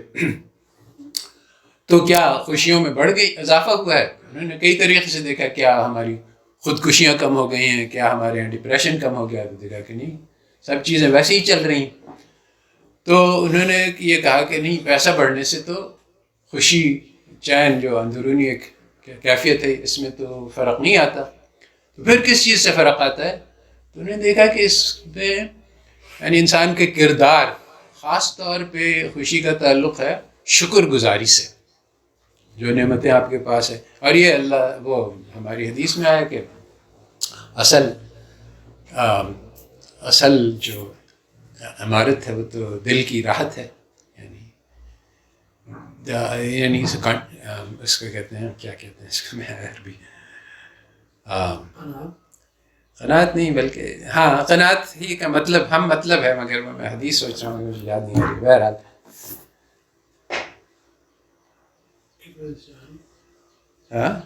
True richness is the contentment of the heart, یعنی اصلی غنا ہاں غنا جو ہے وہ دل ہاں غنا۔ تو دل اگر چین سے ہے، دل میں تسلی ہے، تو پھر وہ ایک تو یہ کچھ کردار کے ہیں، اور دوسرا ہے معاشرت، انسان کو خوشی آتی ہے، حاصل ہوتی ہے دوستوں سے، محبتوں سے، اور یہ اعلیٰ اخلاق کے نتیجہ ہوتا ہے۔ تو محبت پیسے سے نہیں ملتی، اور یہ ہم یعنی پرانی بات ہے، سب جانتے ہیں، مگر اہل معیشت جو ہے وہ اس بات کو نہیں جانتے، اور ابھی تک اس کو نہیں جانتے، یعنی یہ بات پتہ تو چلی مگر یہ علم معیشت میں اس کو شامل نہیں کیا گیا ہے ابھی تک، اور ان کی جو علوم ہے ان سے متضاد ہے یہ بات۔ تو کہنا میرا یہ ہے کہ یہ پورا کا پورا جو مغربی معاشرتی علوم ہے یہ علم کا دھوکہ ہے، اور دراصل یہ ایک دین ہے جس کو پہچانا نہیں گیا، اور یہ وہ دین ہے جو کہ عیسائیت کی جگہ پہ آیا پہلے مغرب میں، اور پھر چونکہ مغرب والوں نے ساری دنیا پہ حکومت کی، تو ساری دنیا پہ جو حکومت کی تو انہوں نے اپنا سوچنے کا طریقہ ساری دنیا پہ غالب کر دیا، اور ہماری ایک غلامانہ ذہنیت پیدا ہو گئی، اور اس غلامانہ ذہنیت کو پیدا کیا گیا ہے زبردستی، اور اس میں جو ہے وہ جب برطانوی لوگ یہاں آئے تو انہوں نے دیکھا کہ یعنی انہوں نے بہت اسٹڈی کیا کہ یہ قوم ہم سے یعنی ہم تو بہت چھوٹے ہیں تعداد میں، 1000-2000 لوگ تھے گورے، اور ان کو حکومت کرنی تھی کروڑوں لوگوں پہ، تو وہ کیسے کرتے؟ تو انہوں نے جو کام کیا وہ بہت ہی ایک طرح سے کہیں کہ شیطان کی قابل تعریف تھا، کہ یعنی بہت ہی زیرک قسم کا انہوں نے وار کیا، انہوں نے کہا کہ ان کے سردار جو ہیں وہ تو ان کے علماء ہیں، اور لیڈرشپ اگر کریں گے کوئی، یعنی ان کے یعنی علماء جو ہیں وہ امت کا دماغ ہے، وہ دماغ اگر ہم کاٹ دیں گے سر تو پھر یہ آگے نہیں بڑھ سکیں گے۔ چنانچہ انہوں نے سب سے پہلے تو یہ کیا کہ وہ جو اوقاف تھے جن کے ذریعے مدرسے چلتے تھے وہ سیز کر لیے، تو مدرسوں کے پاس پیسے ختم ہو گئے۔ دوسری بات یہ کہ انہوں نے علماء سے ان کی عزت چھین لی معاشرے میں، اور اس کا طریقہ انہوں نے یہ کیا کہ پہلے جو ہے وہ مغل دربار میں فارسی جاننا لازمی تھی اور وہ صرف علماء کو آتی تھی، اور چنانچہ جب عالمی مدرسے فارغ ہوتا تھا اس کو بڑے بڑے عہدے ملتے تھے، تو انہوں نے اس کو انگریزی پہ شفٹ کر دیا کہ صرف انگریزی والوں کو، تو چنانچہ وہ اپنے سنا ہوگا پڑھو فارسی بیچو تیل، یہ اس زمانے کا ہے کہ جب یعنی فارسی کسی زمانے میں بہت اونچی چیز تھی، وہ صرف یعنی معزز طبقے کے پاس اس کا علم ہوتا تھا۔ بعد میں جو ہے وہ فارسی دان جو ہیں وہ تیل بیچنے والے بن گئے، کیونکہ ان کے پاس وہ جو راہیں تھیں وہ سب بند کر دی گئیں۔ انہوں نے اپنا دربار لگتا تھا جب گورنر کا تو ہر انسان کو اسی طرح سے ایک ٹیبل ہوتا تھا جس میں سب سے آگے جو ہے وہ گورنر بیٹھتا تھا، جو یعنی ہندوستان کا بادشاہ تھا، بادشاہ یعنی اپنے ٹرمینالوجی تھی، اور جو اس کے جتنا قریب بیٹھتا تھا اس کا اتنا اعزاز ہوتا تھا۔ تو مختلف لوگ مختلف درجے کے بیٹھا کرتے تھے، اور جو علماء تھے وہ بھی بیٹھتے تھے، مگر وہ جا کے وہاں پہ بالکل ہی کونے میں جہاں وہ اردلی اور جو بالکل ہی سب سے جو کم تر درجے کے لوگ تھے وہاں پہ ان کو بٹھایا جاتا تھا۔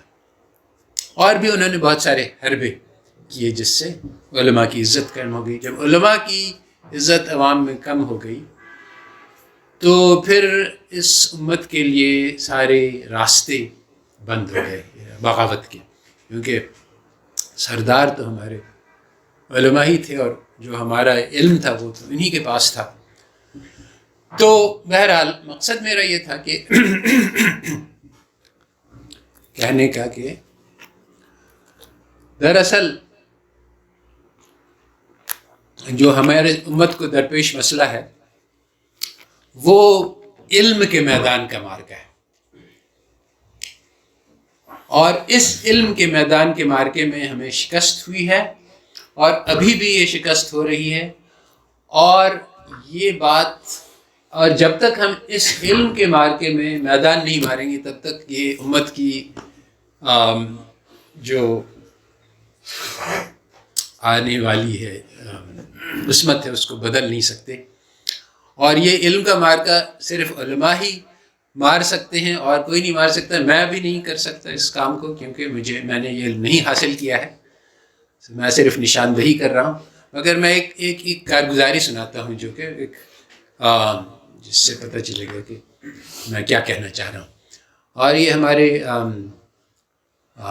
رائیونڈ کے ایک بزرگ ہیں،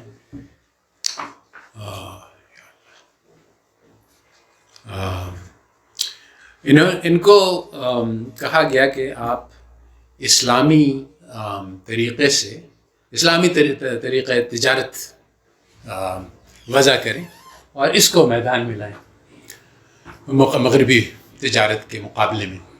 تو انہوں نے ایک چھوٹا سا اسٹڈی گروپ بنایا کہ ہم لوگ بیٹھ کے سوچتے ہیں۔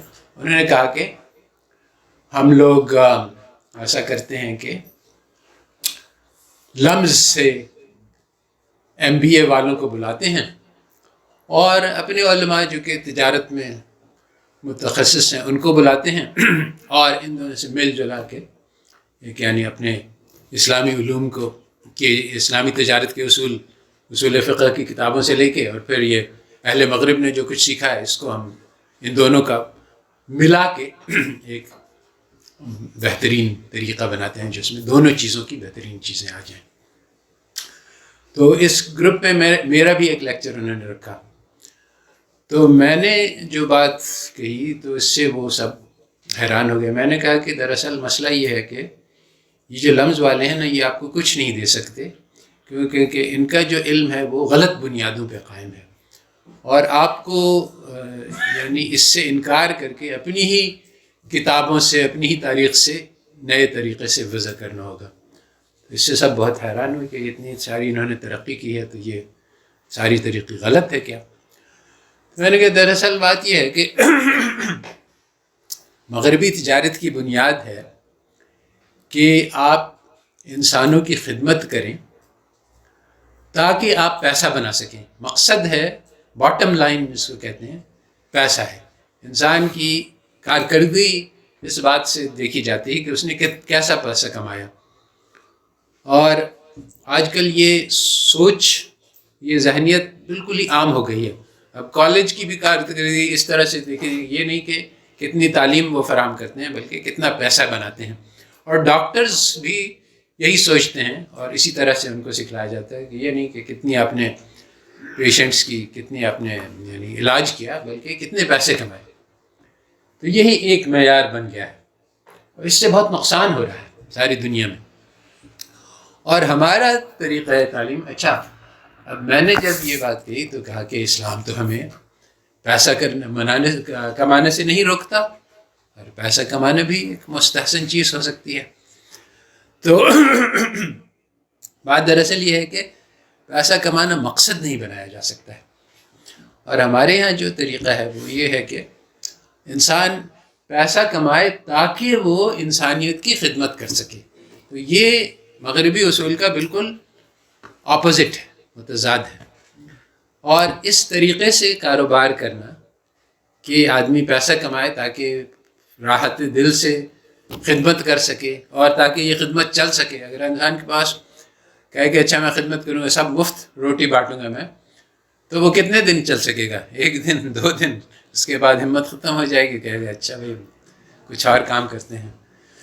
تو اگر وہ پیسے کمائے اس طریقے سے کہ لوگ دل جمعی کے ساتھ خدمت کر سکیں، جو اس کی پروفٹس آئیں وہ بھی اس سے بہتر تندور بنائے اور بہتر کوالٹی یعنی خدمت ہی میں خرچ کرے، تو یہ اچھا دیکھنے میں وہ جو مسلمان کا کام ہے اور وہ جو کافر کا کام ہے اس میں فرق نہیں نظر آئے گا، کیونکہ وہ فرق تو نیتوں میں ہے. منافع وہ بھی کما رہا ہے، منافع یہ بھی کما رہا ہے، خدمت یہ بھی کر رہا ہے، خدمت وہ بھی کر رہا ہے.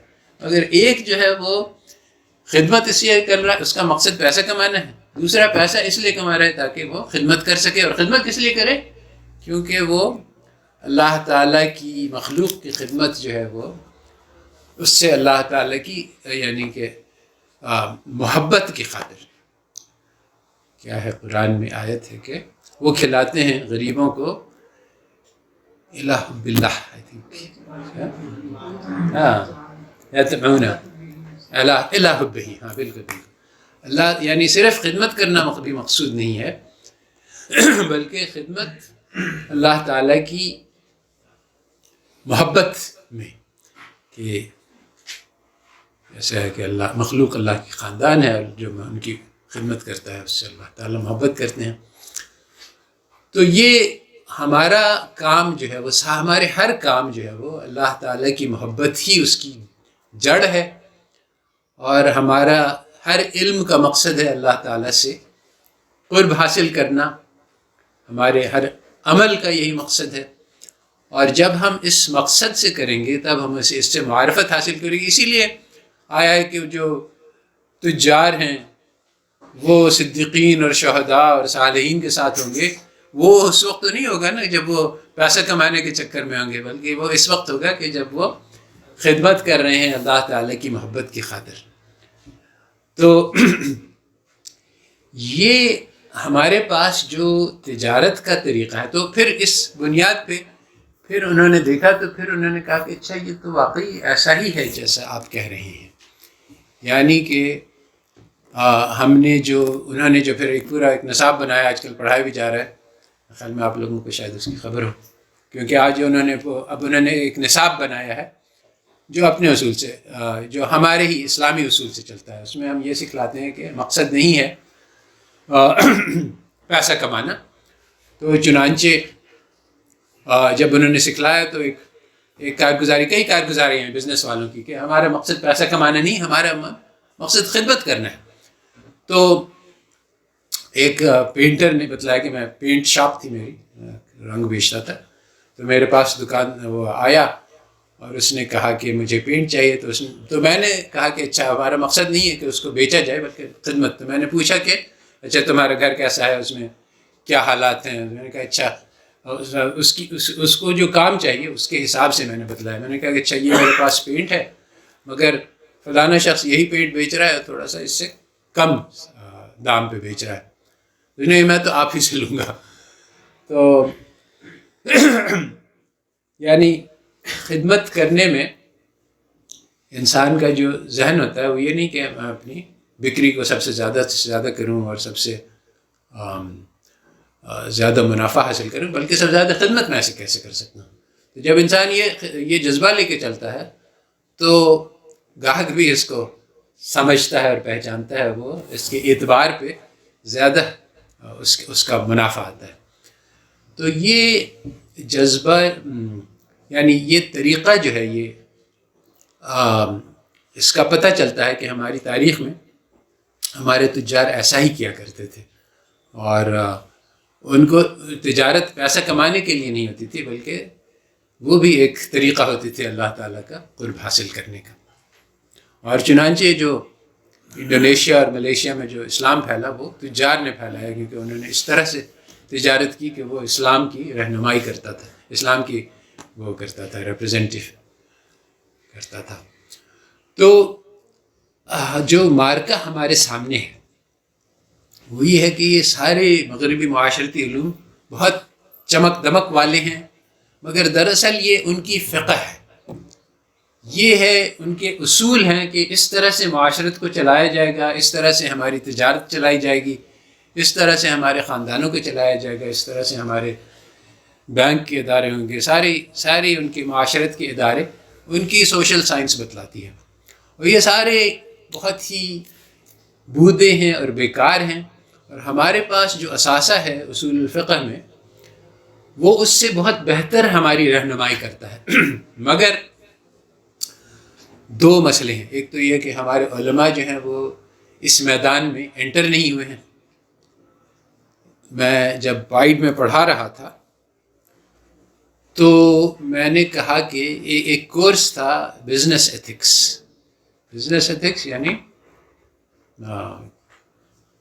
کیا کہیں گے اس کو، ہاں یعنی وہ دراصل بات یہ ہوئی کہ ان کے بزنس میں بڑے بڑے لوٹ مار ہوئی، کیونکہ ایک بہت ان کا مشہور مفکر ہے فریڈمین ملٹن، اس نے کہا کہ تجارت میں کسی قسم کی معاشرتی فلاح خیر کا تصور ہی نہیں ہونا چاہیے، صرف پیسہ کے پیچھے پڑنا چاہیے. اگر کوئی آدمی یہ اس نے کہا کہ اگر یعنی باقاعدہ اس نے اس طرح سے کہا کہ اگر کوئی کمپنی والا ہے اور وہ کہے کہ ہم کوئی خیر خواہی کا بھی کام کریں تو یہ باقاعدہ گناہ ہوگا اس کو. گناہ کس طرح سے ہوگا؟ اس نے کہا کہ وہ آدمی دراصل جو بزنس والا ہے وہ یعنی وہاں امریکہ میں ایک طریقہ ہوتا ہے کہ بزنس کے شیئرز ہوتے ہیں، سٹاک ہوتا ہے، تو وہ شیئر ہولڈرز کا وہ ریپرزینٹیو ہے، وہ ان کی جگہ پہ کام کر رہا ہے، اور وہ شیئر ہولڈرز اس سے یہ چاہتے ہیں کہ اس فرمز کے حصے خریدیں تاکہ وہ پیسہ بنائیں. تو اب وہ اپنی ان کے پیسے کو کم کر کے وہ خیر خواہی کا کام کرے تو یہ غلط ہے، کیونکہ وہ ان کے مقصد سے ہٹ کے کام کر رہا ہے. تو اس کے لیے تو یہی ہے کہ وہ جس مقصد سے اس کو کام پہ لگایا گیا ہے وہ مقصد کو پورا کرے، اور وہ مقصد ہے پیسہ بنانا. تو باقاعدہ یہ کافی رائج ہو گیا اور بزنس نے اس طرح سے کام کرنا چاہیے. بزنس بہت بدنام ہوئے کہ بہت ساری غلط سلط حرکات کر رہے تھے پیسہ بنانے کے لیے. تو پھر لوگوں نے کہا نہیں، یہ بزنس کو ایتھکس کے ساتھ کرنا چاہیے، اس میں کچھ اصول ہونے چاہیے جو پیسے سے بھی زیادہ اہم ہیں. تو یہ پورا موضوع اس لیے بنا کہ بزنس کو بدنامی سے بچایا جائے تاکہ اور پیسے بنیں. تو بزنس ایتھکس کا میں کورس پڑھوانا چاہ رہا تھا میں وہاں پہ. تو پتہ چلا کہ بزنس ایتھکس کی جو کتاب ہے وہ مغرب والوں نے لکھی ہے. میں نے اسلامک یونیورسٹی سے ایک باشریت پروفیسر کو بلوایا کہ آپ اس کو پڑھا دیں. تو وہ بھی وہی ٹیکسٹ بک اور وہی آؤٹ لائن لے کے آئے. تو میں نے پوچھا کہ بھائی ہمارا اسلام ہمیں اس کے بارے میں بزنس ایتھنک کوئی رہنمائی نہیں کرتا. میں نے کہا ہاں اس کے بارے میں میرے 1-2 لیکچرز ہیں, اسلامک بزنس ایتھکس بھی ہے اور اس کے بارے میں بھی میں 1-2 لیکچر دیتا ہوں. تو یہ بڑی شرمندگی کی بات ہے کہ اس میزان میں ہم جو یعنی اصل جو چیز ہے وہ ہمارے پاس ہے, ان کے پاس نقل بھی نہیں. ہمیں ایک تو کہتے ہیں 2 نمبر کا مال, ان کے پاس تو 3 نمبر کا بھی مال نہیں ہے. مگر پڑھائی جو دنیا میں جاری کتاب وہ ان کی کتاب ہے. ہماری کتاب یعنی ہمارے اپنے مسلمان اسٹوڈنٹس, مسلمان ٹیچر جو ہے وہ ان کی کتابیں پڑھا رہے ہیں. اس سے زیادہ بڑی شرمندگی کا مقام مجھے نہیں سمجھ میں آیا. تو یہ جو علمی میدان ہے اس کو ان لوگ نے مار لیا ہے اور غلط مارا ہے. جو ان کے علم ہیں وہ بودے ہیں, کمزور ہیں, غلط ہیں, خراب ہیں, انسانیت کو تباہی کی طرف لے جا رہے ہیں.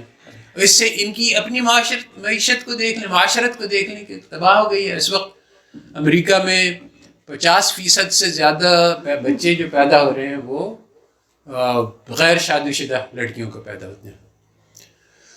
اور ایک بچہ جب ماں باپ کی محبت نہیں پاتا تو اس کے پاس کیا ہے؟ کچھ بھی نہیں ہے. تو ان کے جو معاشرتی علوم ہیں ان میں انہوں نے کہا گیا کہ ہر انسان فطری طور پہ خود غرض ہے. یہ ہمارے اکنامکس میں سکھایا جاتا ہے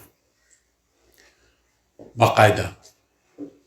کیوں؟ اس لیے کہ یوم حساب ہے ہی نہیں. تو اب خود غرضی کے علاوہ یعنی دوسرے کی خیر سگالی کرنے سے ہمیں فائدہ ہی کیا ہوگا سوائے اس کے کہ وہ اگر ہمیں کوئی اس کا بدلہ دے دے. تو ہمیں تو یہ بتلایا جاتا ہے کہ عمل تو اخلاص سے اللہ تعالی کی خاطر کرو. کسی سے اپنی عمل کا ہم تو نہ شکریہ مانگتے ہیں نہ اس کا کوئی معاوضہ مانگتے ہیں. ہم اپنی خدمت معاوضہ تو صرف اللہ سے مانگتے ہیں. وہ کہتے ہیں کہ نہیں, صرف اپنی خاطر خدمت کرو, اپنے فائدے کے لیے. تو جب انسان اپنے فائدہ ہی سوچے گا تو پھر یہی ہوگا کہ خاندان ٹوٹ جائیں گے. اور ایسا ہوتا ہے جب ایک آدمی ہے وہ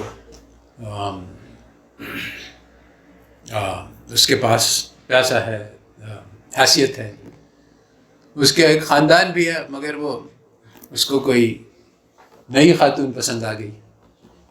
تو اب وہ کہتا ہے کہ میں اپنے نفس کو کیوں روکوں, اس سے مجھے کیا فائدہ ہوگا کہ اپنی پرانی بیوی اور اپنے بچوں کی خدمت میں لگا ہوا ہوں, ان کے نخرے وقرے سنبھال رہا ہوں, تو کیا ملا ہے؟ اس کو چھوڑو کہ نئے عیش اختیار کرو.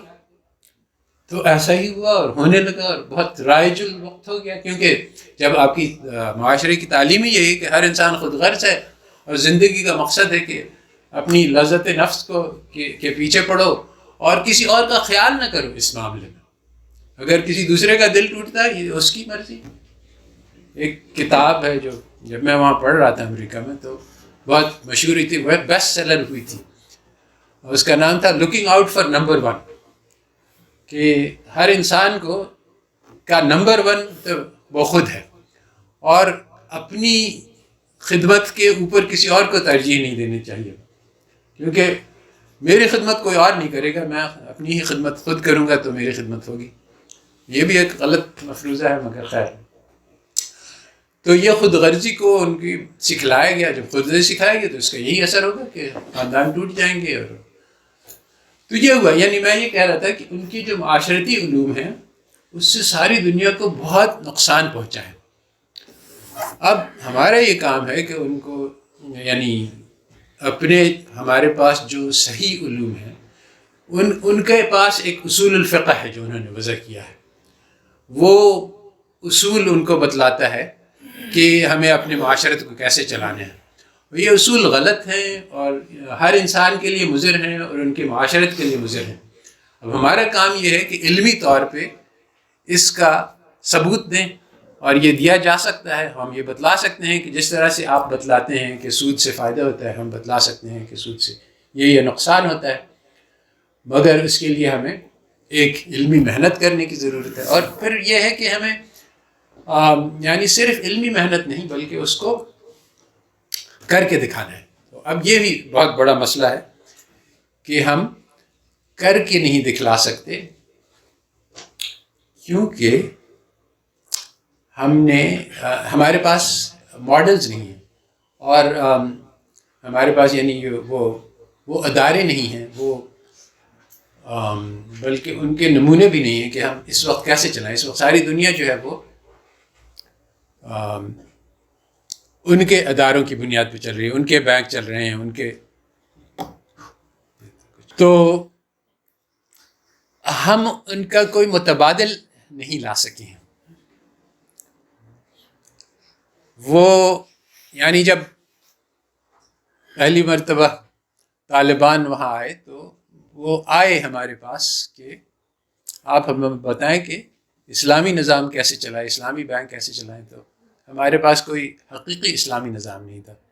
وہی ان کا پیوند کاری والا نظام تو ہے، مگر چپی لگانے سے فرق نہیں ہوتا. جو اصل نظام ہے وہ اس کی اور ہی شکل ہے، اور اس کی شکل کسی کے ذہن میں نہیں ہے اس وقت کہ وہ کیا ہوگا. اس کو بنانے کے لیے ایک بڑی محنت کی ضرورت ہے علمی میدان پہ. جب اسی طرح سے امام خمینی وہاں ایران میں آئے تو ان سے لوگوں نے پوچھا کہ ہمارے اوپر کسی قسم کا زور نہیں ہے، اور ہم جس طرح سے چاہیں، آپ جو کہیں گے ہم اسی طرح سے نظام کو چلائیں گے. یعنی ہم اپنا تجارت کا نظام وہ بنائیں گے جو آپ بتلائیں گے. تو یہ اصلی اسلامی معیشت کا نظام کوئی ہے تو وہ ہم بتلائیں. تو کسی کے ذہن میں کچھ نہیں تھا کہ ہم کیا کر سکتے ہیں. ہمارے پاس کوئی نمونہ ہی نہیں ہے کہ وہ اصل کیا ہے جس کی طرف ہم جانے کی کوشش کریں. حالانکہ ایسا ہے، یعنی ایسا کیا جا سکتا ہے، مگر وہ ہم نے اس میدان میں غور و فکر کی ہی نہیں ہے. وہ محنت جو کہ کرنے کی ضرورت تھی وہ ہوئی نہیں ہے. اور یہ صرف ایک مثال ہے. عدالت کا نظام ہے، تعلیم کا نظام ہے.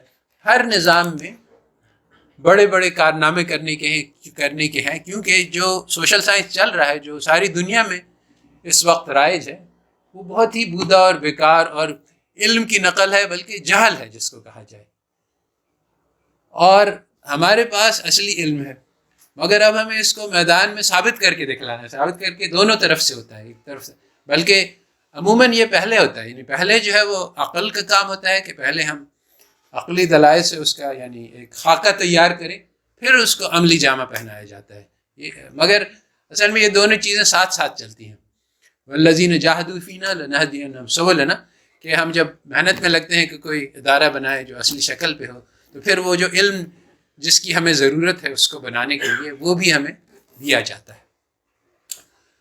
تو جب یہ بات سمجھ میں آ گئی کہ یہ سوشل سائنس دین ہے، سائنس نہیں ہے، اور تو پھر اب ہمیں اس کے مقابلے میں اپنا دین لانا.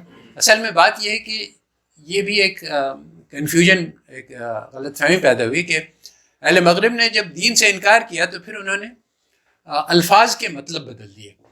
اور اب انگریزی میں جب شخص کوئی کہتا ہے ریلیجن، تو ریلیجن سے مطلب ہوتا ہے ایک عقیدہ، یعنی سوچنے کا ایک طریقہ جس کا، اور ہمارے جو دین ہے دو لفظ ہیں انگریزی میں. ایک تو ہے طریقہ زندگی. طریقہ زندگی میں سب چیزیں آتی ہیں، یعنی ہمارے انفرادی زندگی، ہماری اجتماعی زندگی، وہ ادارے.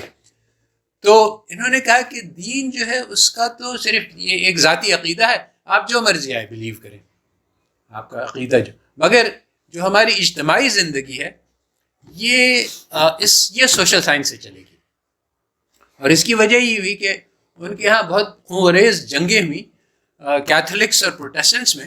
تو انہوں نے کہا کہ یہ دین جو ہے یہ اجتماعی زندگی کو نہیں چلا سکتا، کیونکہ اگر ہم دین کو لائیں گے اجتماعی زندگی میں تو اس سے تو پھر جنگیں ہوئی. 100 سال کی ان کی جنگ ہوئی، اور بہت ہی یعنی اس میں تباہی ہوئی سخت. تو یورپ والوں نے اپنی تاریخ سے یہ سبق سیکھا کہ دین کو ہمیں اپنی اجتماعی اور انفرادی زندگی میں کی ترتیب کے لیے نہیں استعمال کرنا چاہیے، کیونکہ وہ استعمال کریں گے تو خون خرابہ ہوگا. تو پھر انہوں نے کہا کہ پھر کیا کریں؟ پھر ہم نے کہا کہ ہم اپنے اصول جو ہیں وہ اپنی عقل سے اور اپنے مشاہدے سے وضع کریں گے، اور انہوں نے اپنی عقل مشاہدے سے وضع کیا۔ مگر یہ جو زندگی کی ترتیب ہے کہ ہماری زندگی کا مقصد کیا ہے، ہماری اجتماعی کوششیں کس رخ پہ چلنی چاہیے، اس کا حل ان کے پاس ہے نہیں، کیونکہ ان کے پاس نور ہے نہیں، اللہ تعالیٰ کی تعلیمات ہے نہیں، اور اس میں رہنمائی صرف ہماری قرآن اور ہماری احادیث اور ہمارے صحابہ کرام اور ہمارے یعنی اولین زمانے کے معاشرے ترتیبیں، اس سے ہم سیکھ سکتے ہیں۔ تو ہمارے پاس ایک بہت بڑا خزانہ ہے، اس کو ہم نے چھپایا ہوا ہے، اس کو ہم میدان میں لے کے نہیں آئے ہیں۔ اس کے اوپر یعنی ایک وہ بھی ہے احساس کمتری کہ وہ بہت ترقی کر گئے ہیں اور ہم پیچھے ہیں، اس لیے ہمیں ان سے سیکھنا ہے، نہ یہ کہ ہمیں ان کو سکھلانا ہے۔ تو دراصل بات یہی ہے کہ یہ جو معاشرتی علوم ہیں، اس میں ان کو کچھ بھی نہیں آتا، ککھ نہیں آتا ہے جس کو کہتے ہیں۔ تو اس کو ہم انہیں سکھلا سکتے ہیں، مگر پہلے ہمیں ان کی بات سمجھنی ہوگی تاکہ ان سے بات کر سکیں کہ کیا کہہ رہے ہیں۔ پتہ چلے گا کہ جو کہہ رہے ہیں بہت ہی بودھی اور بیکار باتیں ہیں، مگر ان کو اور اس سے بہت بہترین باتیں ہمارے پاس ہمارے اپنے میدان میں۔ تو ہمیں یعنی یہ بزنس ایتھکس کی کتاب جو ہے ہمیں لکھنی چاہیے کہ بزنس والوں کو، اور اس طرح سے یعنی بہت سارے اور ہیں میدان ہیں جہاں پہ ہمیں کتابوں کو پھر سے لکھنے کی ضرورت ہے، اور یہ سمجھانے کی ضرورت ہے کہ یہ جو مغرب علوم ہے جو یہ اصل میں یہ علم کا دھوکہ ہے، علم نہیں ہے۔ تو یہ وہ کام ہے جو ہمارے علماء کرام ہی کر سکتے ہیں، کیونکہ ان کے پاس وہ علم ہے، مگر انہوں نے اس کو وہ میدان میں نہیں لائے ہیں، مقابلے میں نہیں لے کے آئے ہیں اس کو، اور یہاں پہ آنے کی ضرورت ہے۔ اور اس کا یعنی وہ مارکہ جب ہوگا تو پھر ہم اس میں دونوں کام ہیں، یعنی ایک تو علمی مارکہ ہے، ایک پھر اس کا عملی شکل ہے۔ یہ دیکھیں ہماری عدالتی نظام کتنا یعنی بودا اور خراب ہے، اگر ہم اس کے مقابلے میں لے آئیں جو اصلی اسلامی وہ نظام ہے، جو جس زمانے میں یعنی حضرت ابوبکر تھے تو وہ لوگوں کی لڑائی ہوتی تھی تو وہ آپس میں کسی قاضی کے پاس چلے جاتے تھے کہ ہمارا فیصلہ کر دو۔ اس طرح سے ہم اپنے یہاں پہ چلا سکتے ہیں، بلکہ چل بھی رہا ہے کسی نہ کسی درجے میں، کہیں مدرسے میں ہیں اس قسم کے، مگر بعض وجوہات سے یہ بہت اچھے نہیں چل رہے ہیں، جس کی تفصیل کا بھی اس وقت موقع نہیں۔ تو بہرحال میرے خیال میں یہاں پہ میں اپنا بیان ختم کرتا ہوں، اور سوال جواب کے لیے ہم موقع دیتے ہیں۔ خیال میں میری بنیادی جو موضوع تھا، جو تقریر تھی، جو میں بات کہنا چاہتا تھا وہ میں نے کہہ دی ہے، اور اصل یہی ہے کہ جو ہم لوگ ذہنی مغلوبیت جو ہے نا ہماری کہ مغربی علوم جو ہیں وہ ہماری قرآن سے ہمارے حدیث سے بہتر ہیں، یہ غلط بات ہے۔ جو اصل ہمارا علم ہے وہ تو زندہ ہے، ہم کیسے رہتے ہیں، یعنی ہماری زندگی کی کیا ترتیب ہونی چاہیے، اور یہ ہے مغربی معاشرتی علوم جو ان کو سکھلاتی ہے۔ اب ہم جتنی فزکس پڑھ لیں، ہم اس سے ہمت اور شجاعت اور وہ سارے سبق جو اسلام سکھلاتا ہے وہ اس میں سے کہیں نہیں ملیں گے۔ اپنی بیوی کے ساتھ کیا معاملہ کرنا ہے، نہ ہمیں کیمسٹری میں ملے گا، نہ فزکس میں ملے گا۔ ہاں ان کی سائیکالوجی میں تو ملے گا، مگر وہ غلط ملے گا۔ تو جو اصل زندگی کا موضوع ہے انسان کا کہ میری یہ قیمتی زندگی ہے، زندگی کو میں کیسے گزاروں، اس کا کوئی جواب نہیں مغرب کے پاس، اور اس کا جواب ہمارے پاس ہے۔ تو ہمارے علم دراصل بہت زیادہ قیمتی ہیں، مگر ایک تو ہم نے اس کی وضاحت نہیں کی، دوسرے ہم نے میدان میں اتر کے ان کو بتلایا نہیں۔ میں نے ایک لیکچر دیا کہ میں نے MIT میں پڑھا، جو وہاں کا سب سے بہترین اسکول ہے، مگر انہوں نے یہ مجھے نہیں بتلایا کہ تم کون ہو، تم اس زندگی کے ساتھ تمہیں کیا کرنا چاہیے۔ تو جو قیمتی چیزیں جو ہر انسان جاننا چاہتا ہے، وہ اس کا کوئی جواب نہیں۔ آپ جتنی کیمسٹری پڑھ لیں، جتنی میتھمیٹکس پڑھ لیں، جتنی بایولوجی پڑھ لیں، زندگی گزارنے کا طریقہ نہیں سکھلائے گا۔ تو اصل علم جو قیمتی علم ہے وہ تو زندگی گزارنے کا طریقہ ہے. وہ ان کے پاس جو ہے وہ بہت ہی غلط ہے، ناقص ہے، ناقابل عمل ہے. اس پہ جو عمل کرتا ہے اس سے بہت نقصانات ہوتے ہیں، جو ہم ان کے معاشرے میں دیکھ رہے ہیں. آج ان کا معاشرہ تباہ ہو چکا ہے، خاندان کٹ چکے ہیں، لوگ جو ہیں وہ بہت ہی زیادہ پریشان ہیں. ڈپریشن، سوئسائڈ، الکوہلزم، ہر قسم کی برائیاں پھیلی ہوئی ہیں اور اس کا کوئی حل نہیں ان کے پاس. تو یہ اصل علم ابھی بھی ہمارے ہی پاس ہے، مگر ہم نے اس کو ثابت نہیں کیا. یہ ایک دعویٰ ہے، اس کی کوئی دلیل نہیں. جب اس دعوے کی جب ہم دلیل پیش کریں گے تب ہماری بات کا جو ہے وہ اعتبار ہوگا. یہاں پہ میں ختم کرتا ہوں.